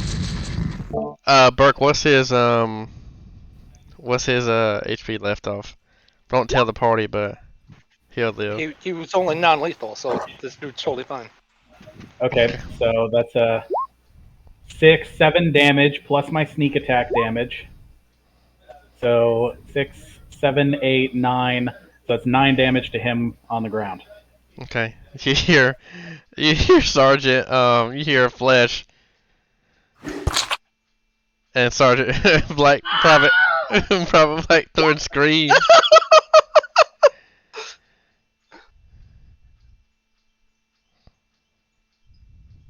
They've decided our fate. Why should it be any different for you other inmates? Fight now or lose your lives here in this jail. I screamed, this was all Eric's plan.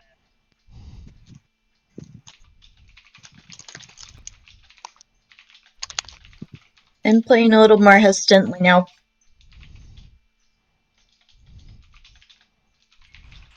I don't know. Spruce isn't very cool with this wonton murder, but in for a pound. How am I the only one who understands that they've declared us terrorists when we had no attachment to it? We're all fucked if we don't get out of here regardless. Yeah, but you don't need to stab him. He's already unconscious. Well, I guess you are called Stabbo. Yeah, and friends need to mean something. I need to show I'm serious. Are you coup de grace him or just attacking him? I can't coup de grace him. It's a full round action, so it's just a normal attack. But I mean, It's- everybody in the room, I did just stab the unconscious guy, so I am very. So serious. he received 9 damage, right? Yes, sir.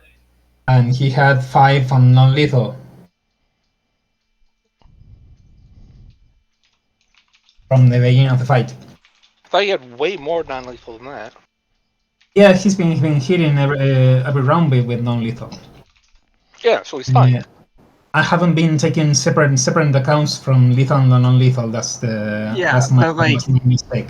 All the damage that your guy has is non-lethal, so you could just say. So it's I do need to point out the fact that none of that actually matters unless the guards make a heal check. They just watch me stab this man to death effectively unless they're ready to make a heal check. I mean, as far as they know, you just have a guy, you just poked him. It could be bad. These guys ain't doctors. Yeah, they do not understand the mechanics of this. As far as anyone can tell without making a check, I just stabbed this unconscious man who could be unconscious from any number of kinds of wounds with a spear. Yeah, and besides, even if he wasn't even if he didn't die, as far as everyone else is concerned, he might as well be dead. Exactly. Okay, so me and Burke. Insert Joker gif. Okay, so that was that. You stabbed him. That was your turn. As you talked, that was combat. Private Blackthorn. What check is Private Blackthorn making? He doesn't need a check. It's not a coup de grace. It's just a regular stab. Okay. Okay, well, we'll continue combat. I believe now it is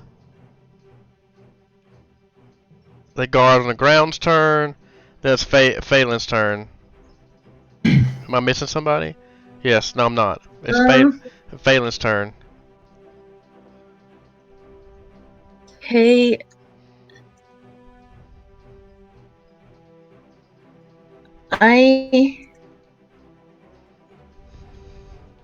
am gonna stop playing and say that I really didn't want this to happen, and I'll go back to my cell now if people want me to. You're so funny. You hear Sergeant, you hear the warden say, "All inmates, go back to your cells."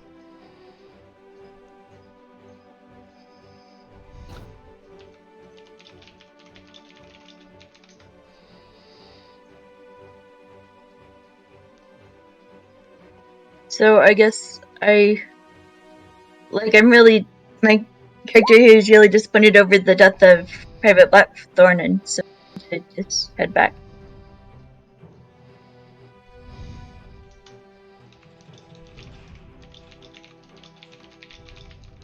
I mean, I was about to instigate a riot, so in for a penny, dude. I'm committed. Let's do this then. Okay. If we get any of these other guys on our team, we can handle this, but all these guys are fucking lazy assholes. I don't think they're lazy. I just think you didn't roll the right diplomacy check, so therefore to corral them to help. I mean, it just is what it is. There is a degree of circumstantial. Yes. Like, they're either going to join or they're not. I don't think that at all. I think that you rolled a 9. I think if you were to roll higher, you would have definitely, because they were indifferent towards doing it. Some worked more, and then some were on the fence about it. Like I said, me and Burke we designed this whole adventure. We designed this whole thing for multiple outcomes. There's 2 DMs for a reason. So that's on the ground. Phelan's going back to her cell. Spruce, what would you like to do? They're saying to get down on the ground. The warden came in. Well, I'm a little bit miffed that this guy called me a terrorist. I'm gonna 5-foot step, and punch him in the mouth. Burke, you know what to do. Yeah. Burke, Thompson you know what to or something? Thompson? do. Damn, we hit you too. Okay, Thompson takes. Does 20 hit Thompson? 20 just hits Thompson, yeah. So, Oh, jeez. 6 damage to Thompson and 9 damage to Thompson. 9 damage to Thompson. Yes. That's non-lethal, right? Yeah, I mean, Spruce is, like, committed to the cause, but he's not really looking to murder people. Eric is still missing. Okay, Warden Thompson, do your thing. Well, I did scream out, this is all Eric's idea. Make a bluff check. Make a bluff check, Make a bluff check, Spruce.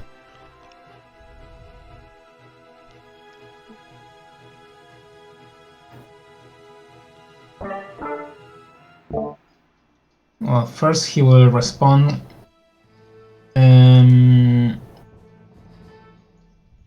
Stavo was injured, right? And he's not gonna die, so...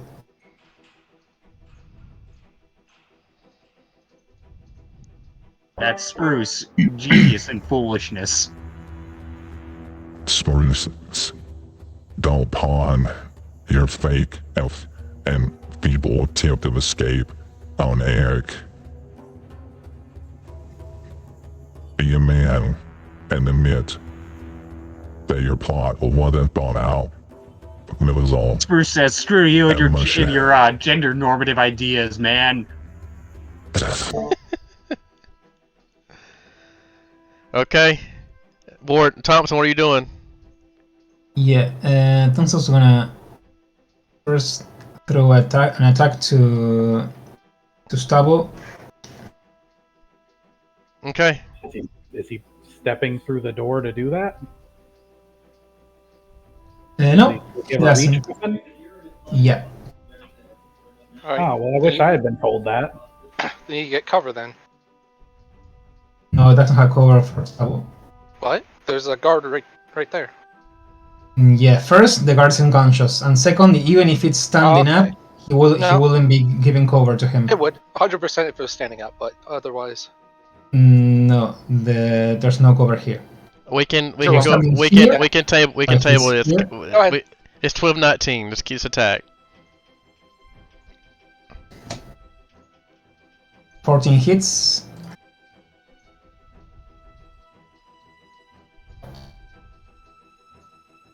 Yeah, I didn't know he had a reach weapon. I wouldn't have backed up. And 10 points of damage. Damn, the reach weapon got cut off on the token. That's my bad, guys. Fuck. I'm sorry, guys. How much damage? 10 points of I think slashing, right? Yeah, I think yeah, it's 10 points of slashing damage. Or stab. Yep.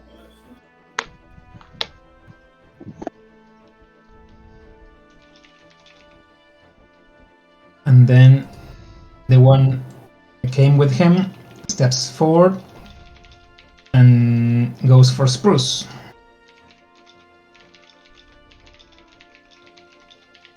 With the sap.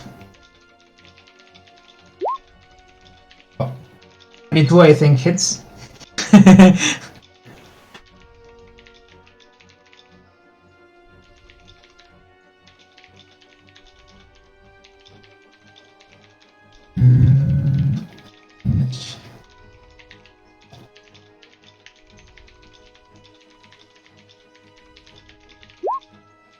8 non-lethal for Spruce. What was that? There was 10 slashing for Stavo and 8 non-lethal for Spruce.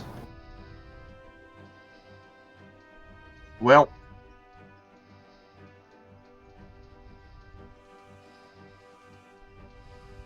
I'm unconscious. With Spruce unconscious, I think it is fair enough to say that the remaining guards would overcome Stabo. We can roleplay this. Yeah, we can roll this out, or we can just accept what's going to happen, Yeah, Cody. yeah, without anybody to flank with, I basically can't do anything. But there is one thing I need to do before I go down. Yes. Can I just do it? What would you like to do? You can ask. I need to make a bluff check. Mm-hmm. Augustus, you pig fucker. You said what happened on the bridge wasn't going to come down to this. How could you do this to us?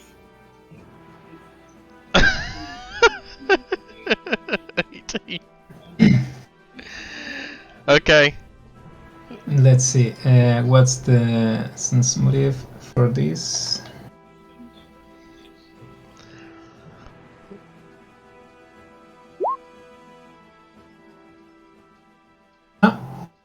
Okay. At that time, the sounds of... Okay, Bert, mute your mic.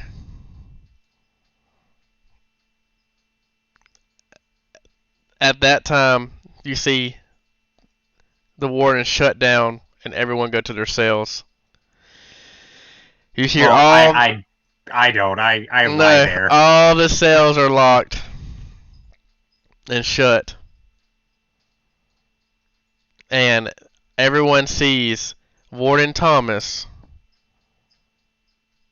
take his saps, Eric, Spruce, and Stabo. And you just hear... Hold up. Where's it at?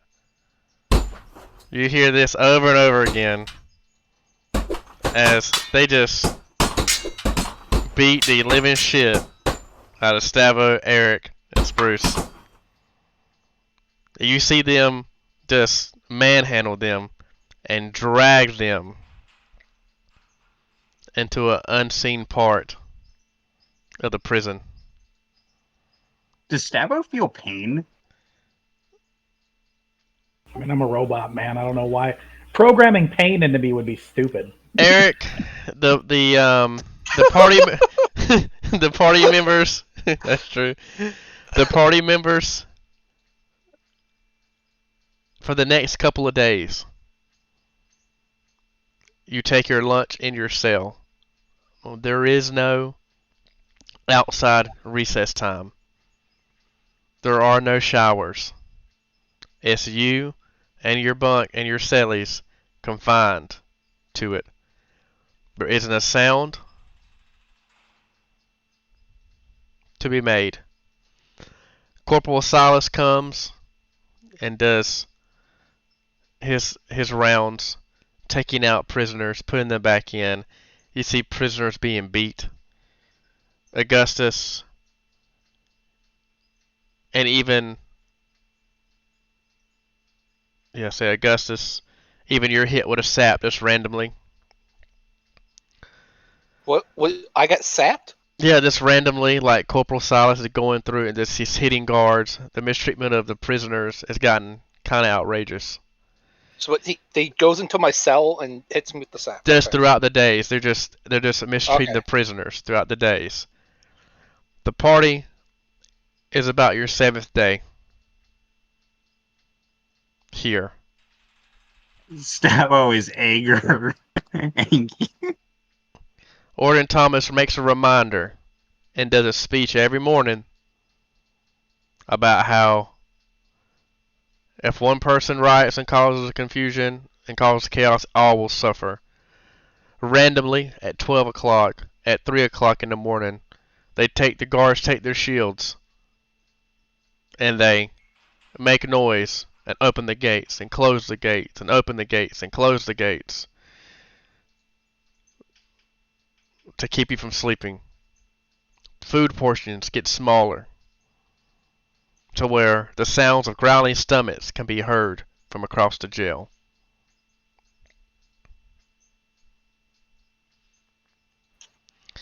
I will say this. I will say this. Finally, on the 7th day,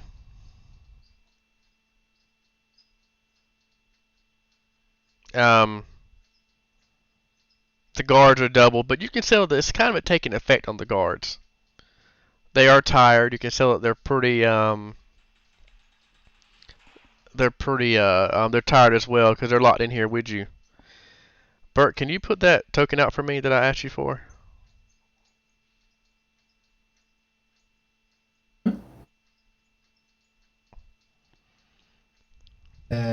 I put several tokens on Discord, on the channel chat.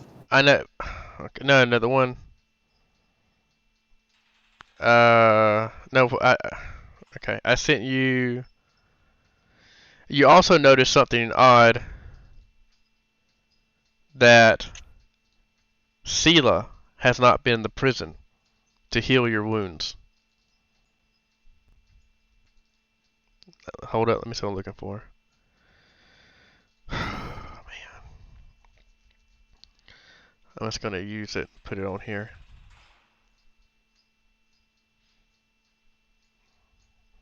Here we go. I need the token for that one. I know, but I don't see it on the map. Okay. Augustus? Yeah? You do see a face that you have longed to see.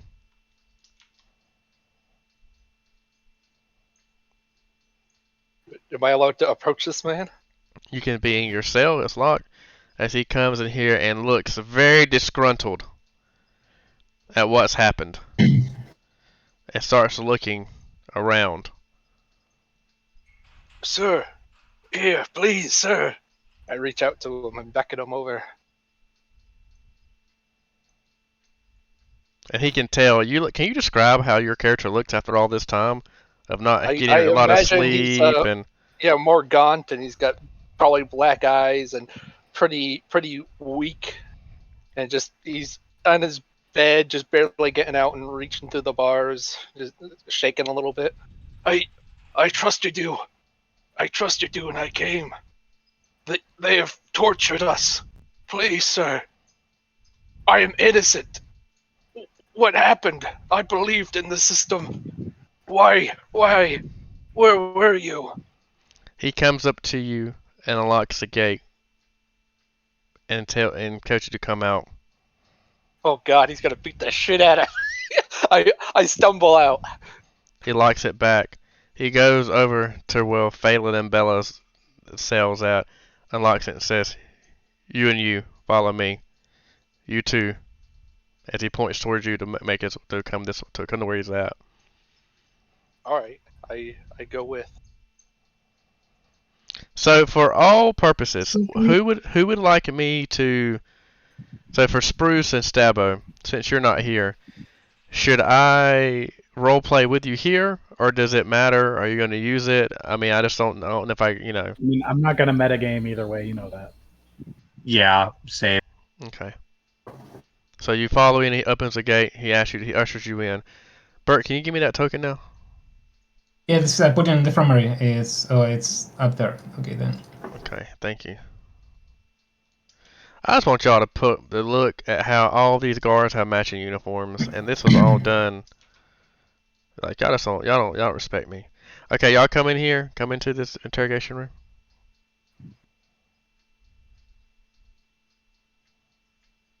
Sorry, all of us at once or just one? All of you. I just can't do it. Let me through. Says you to sit down. He locks the door. He locks the door behind you. Let me change my voice. Oh, God. I think this is a good. Okay. Can I be understood? He lets out a long Not very growl. well. Can you hear me better? Yeah. Okay. Yeah. I'm sorry that this has happened, but I was put on administrative leave right when I brought you in here. I don't know why. I was given administrative leave and threatened to not get paid for that leave. So I'm definitely sorry, but my hands are tied. And I saw Sela at the market the other day, and I asked her how things were. And she told me that there was a riot in the jail.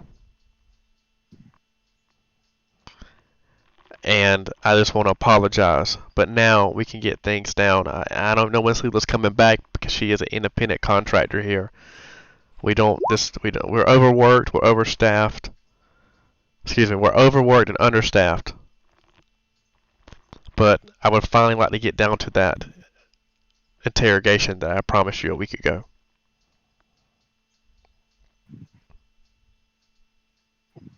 How can this possibly be how things work? It's Whatever not. case you had has gotten cold. There's nothing left. Well, let's just get down to the semantics of things.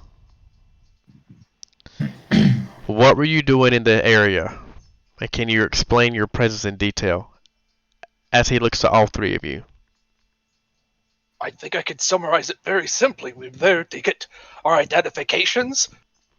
The attack happened. We fled, and eventually, from our exhausted bodies, we stumbled across the halfling. My intention was to see if the halfling was still alive, and then we were attacked by robed figures, and I blacked out because of the injury I sustained. And then apparently your party came along and revived me, spared me from death.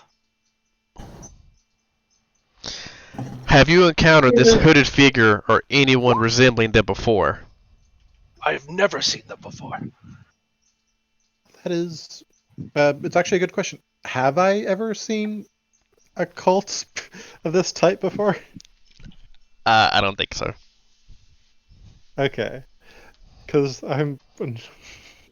I have in the local in history if you want me to roll that. Mm-mm. Yes. Okay. The only bits for me to add is when the explosion happened, I went forward towards the explosion a bit to get a better view, but I know from my engineering background that the bridge was collapsing and I had to retreat before I could get much of a look. I also went down to an axe to the abdomen. If you remember, I was collapsed. I think the only one of us who was up among us was Phelan there. That is true. Hmm.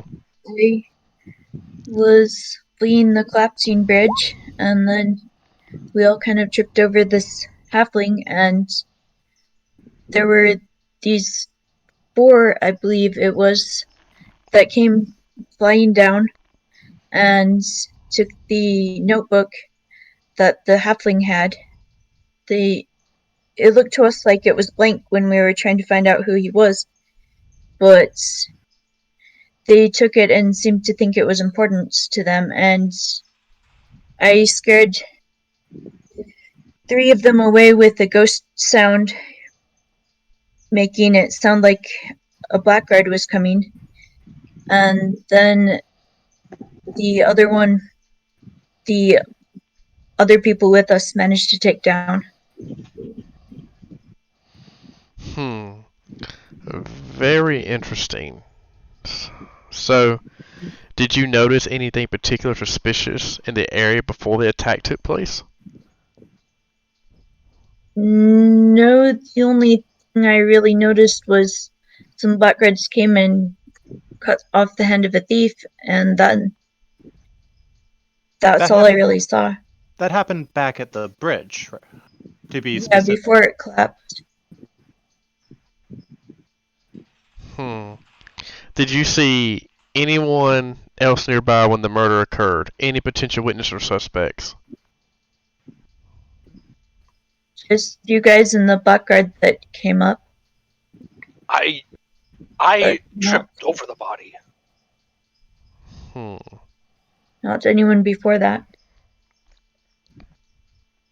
Perhaps I wasn't focused enough, but I didn't hear any signs of fighting or screaming necessarily. If I had, I can only imagine it could have been confused with other people still traumatized from the attack.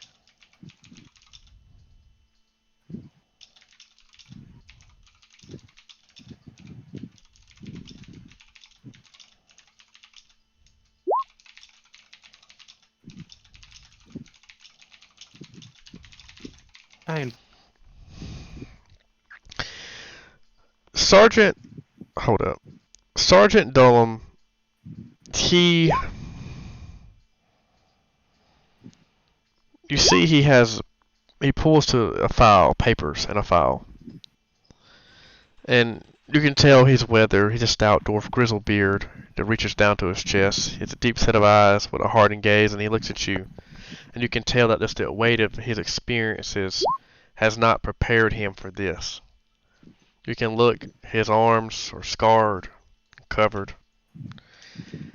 He just listens intensely. His eyes just pierce and focuses as Bella talks. It's like she is listening to into your soul. As Augustus talks, he is very concerned, and as Phelan talks, he is remorseful. You see that he lays his files on the table. He pulls out a small satchel. He says to out loud, "I can't believe I'm about to do this." He takes small papers and fills tobacco with it. As he deftly twists and rolls into shape, lighting it with a small flame, he takes a long drag, and his face momentarily rich in a cloud of smoke. He lets out a sigh. He then goes on to ask, "Well, thank you for everything you've told me, and I hate to keep asking you more, but it's imperative. I don't know how long I'm going to get you in here with you. I want to ask, how did you and your companions react during the attack?" How did what react during the attack? The attack of the Hood and Bandits. You said you casted some type of magical ability. You said you had this special type of sound that you made that scared them off. Yeah, it was a sound of like a blackguard boots approaching, because I thought they looked like kind of shady people, and they probably would be scared off by the same blackguards that we'd seen earlier that day. So I cast that, and some of them fled. They had these wings, and they flew off, and then the one that stayed down didn't seem to believe me, and he fought and we took him down.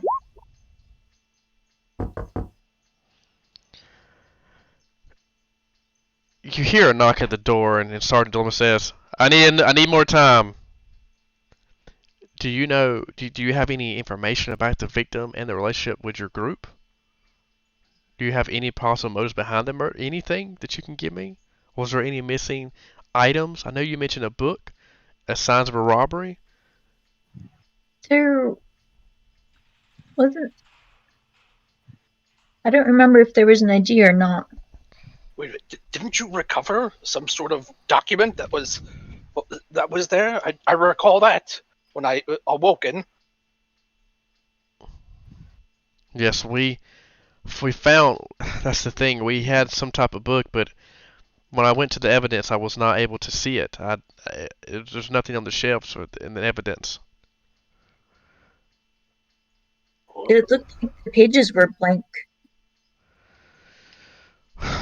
but they definitely wanted the book. Could invisible ink? I know alchemical recipes for it. Well, okay. I'm gonna. You can hear Sergeant Dullum kind of start yelling back and forth, and you hear a very familiar voice. Sergeant Dollum, do you have enough time in there? Make you say your piece. Don't leave the rest of the investigation to us. Laying aside in the riot, they're definitely criminals. Is there some sort of conspiracy? Why are we being harassed like this? I don't know. I know that I was put on administrative leave, and I'm just now getting a couple of days back. I'm not sure what's going on. Give me a moment. Let me speak to Warden Thompson.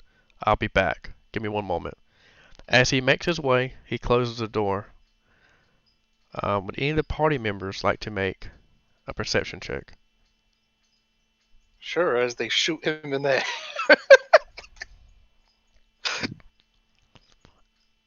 The party. What? Okay, I'll give this to you, Bella. Would you the party like to do anything? I look at the other two. I feel like I regret not taking part of that riot because we have come to a point where our freedom is most likely never going to come, and people have earmarked us for death to blame us for a terrorist attack. Regardless of if they are or aren't, that riot was ill-planned and a disaster. I agree. But I agree with that, but I see why they were upset and wanted out. I regret that I took part in it. I did not like the results, but I don't know what would have happened if I hadn't. well, I apologize for bringing it up. Regardless, right now, I do not know what to do. My faith is in that man right now. He seems to have our best interests at heart, to have true justice happen, and whatever is happening to us seems to be happening to him. Yes, we should mention that we'd heard that he wasn't going to be in for a long time, and Is there Yeah, anything that the party would like to do right now? Did he leave Oh. papers on the desk? Hey, there are some papers on the desk. What would you like to do, Bella? Just take a look. Sure. I didn't realize he left the papers there. I also look at the papers. So, in his haste, he looks up. You notice there's a box of matches there with this logo on it. Some furry? Does it say? Alright, whatever. Make a knowledge local check if you want to. Okay.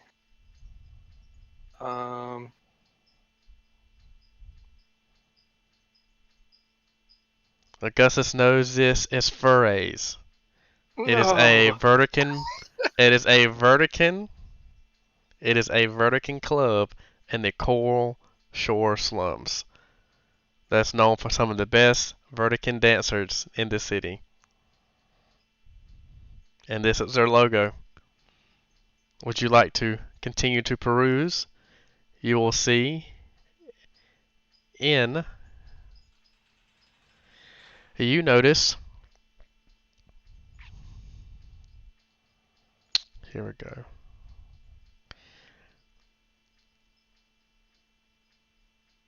Okay. It says that it's an investigation report and that Sergeant Dolam has conducted a couple of things. Well, you see a logo. It's on a box of matches, or you can say rolling papers for sure. And there is a Vertican female, and it says what? Never mind, that's kind of cringy, but I thought it was funny. Anyway, there's a club logo on there. um, there are several redacted documents containing a schematic were found on the victim's body, and you see that the dead body was Yves Waggletop, was identified as a deceased.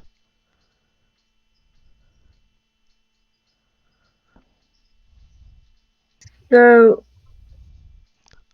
So it's fur, like A's, like fur A, like A ho. That's how it is. That's how you pronounce it. Fur A's. do I recognize the name by any chance with this roll? Nobility, no, but I think that well, yeah, you use Waggletop. You know that he is one of the leading artificers in the city, and he has been doing some groundbreaking research on the Liberators, or the Liberated, which I've changed the name, the Liberated, constructs, and magic.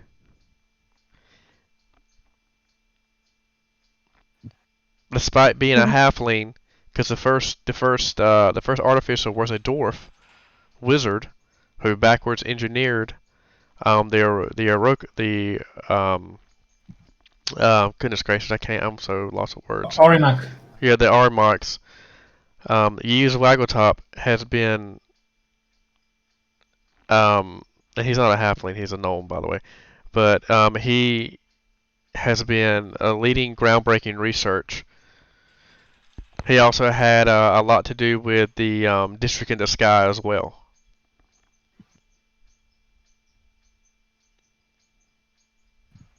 All right. Do I Honestly, sounds see- like someone that Belle might know of just because of her goals and backstory. Yes, if you want to look, so if I could be cringy real world, say that you like robotics or anything like that, this is pretty much the Elon Musk of the city. Or the Tesla. There we go. I like that better. This is the Nikola Tesla of the city. But he's dead. Okay. Mm-hmm. The Tony Stark. Yes, this is Tony Stark of the city. Yes, perfect. I guess I gasp and I say who it is. Oh no. I looked to see if he left any sort of clues of like an escape or something with any of this stuff. That's all you find. You find a logo of Furries. You know his name is Yves. Let me spell it for you. Cody might remember this name from our last campaign. Recycled that. Nice. What with that? Yves Waggletop. You find a logo on a box of rolling papers featuring a Vertican female with the phrase, "Once you go furry, you don't leave in a hurry." That's my logo for the club. You find the picture. Jesus. And there was news of several redacted documents containing a schematic that were found on the victim's body, which have not been able to be found. And you just have notes and stuff of Sergeant Dolinham and what he's been working on the last couple of days. What kind of... The halfling had the blueprints, didn't she? I wonder if the they looked like robots that attacked us. I wonder if the schematics are robot schematics. No, I hope not. I can never understand those. I like vehicles way more. What type of door is the door? It's wooden. Is this a window? Okay. It'd be really funny if we could just walk out at this point. That'd be like, oh yeah. Idiocracy. It's just like, oh, I'm actually leaving today. Oh, okay. Oh right. Oh man, now I need to get out of here because I want. If it's got involving this guy, that's awesome. I guess I'd look through the papers one more time just to see if I'm not missing something. You also see a copy, or it seems to be like he pressed it against something, of Yves Waggletop's ID. Now, there's a couple of things that you players, if you want to do, I will let you. When it comes to copying documents in Pathfinder, there is a variation of skill checks that may come into play depending on this specific situation. You can use forgery, linguistics, or maybe profession scribe.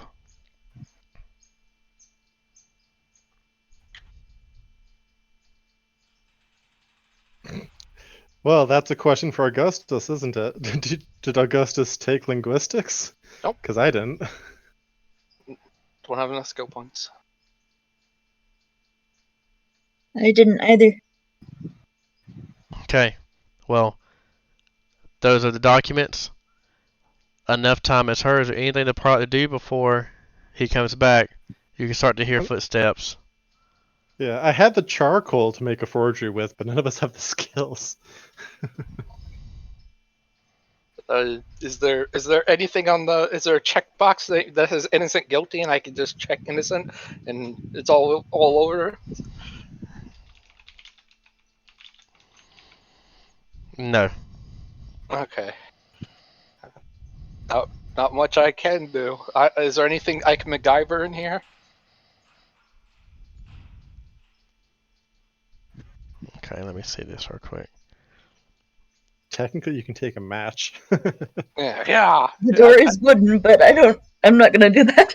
No, like you don't take all the matches, but like Yeah. a match has sulfur in it, and I think that can be an ingredient for some material components. There are matches. There are matches there. You could take some of the rolling papers and matches if you wanted to. I take some rolling papers and matches. There's even some little bit of tobacco. I don't take the tobacco.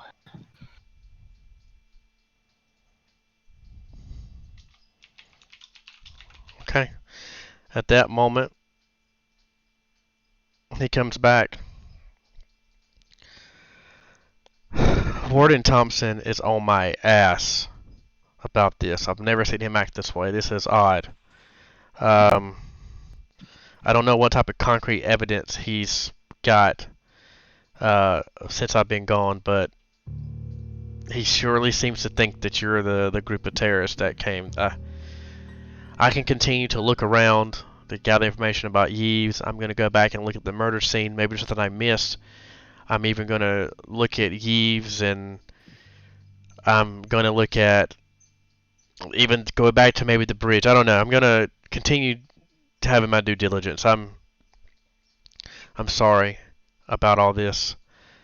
Your investigation is not going to do it. You need to find someone that has some sort of authority to investigate further into corrupt actions of the government. This is we are clearly in a conspiracy. Yves. I wonder if my father knows him. I would Probably not. I would hate to think that is that our law could be corrupted as just as easy as that, and let innocent people die and rot here in the jail. But this wouldn't be the first time. I still to this day think Arya is innocent, but anyways, I don't want to cause any suspicion. But since you told me that you have some type of aptitude for the magical skills, make sure you're not caught because they could add time. But I want to give you this. He hands you over a scroll. And he says this is a scroll of sending. You can send a short message of 25 words or less to me. It knows where I will be at. Please, and I'm going to contact you as well, Phelan. I'm going to give you the message. If you can't get out of here, I think that you and your group of friends might need to try to plan some escape. I heard that the first one almost was successful. So whatever you did, try to do it better. But the guards here are doubled now. But the thing about it is that even though the guards are doubled, they're going to be overworked. We're going to be overworked. I guess my guy shakes his head real quick. Wait, so you're saying that we have to go it alone and escape? I'm going to try to do what I can, but something isn't right. Something's telling me something isn't right. Something's not sitting well with me. And I think, Let's hope. and I still have a guilty conscience about Arya and others that sit here have rotted for years, and I've been powerless to do anything but just treat them right and give them good lodging and quarters and keeping them safe. But I just nothing's adding up. We have a high official in the city that's been killed, and nothing's been done about it. You've been blamed for the bombings and the deaths, and if you have done it, then it's bewildering me. Well, Does he know anything about the Verdantkin that they go after every month? Yes, he has been afflicted with some type of curse.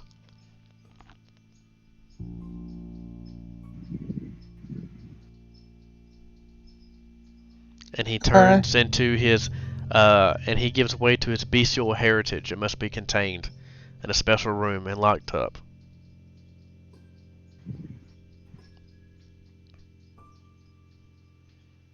Well, they do a lot more than just lock them up. They beat the shit out of them.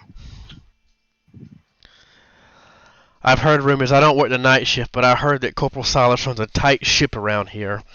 Even troublemakers like Eric usually runs and hides when Corporal Silas empties into the pod. All right. Well, this does clear some things up. I was wondering why Arya, who seems like honestly the best person I've met in some time, why she'd be in here for so long. You hear another voice says, Warden Thompson tells Sergeant Dahlem that his time is up, and you start to see the door open, kind of forcefully. Let me see.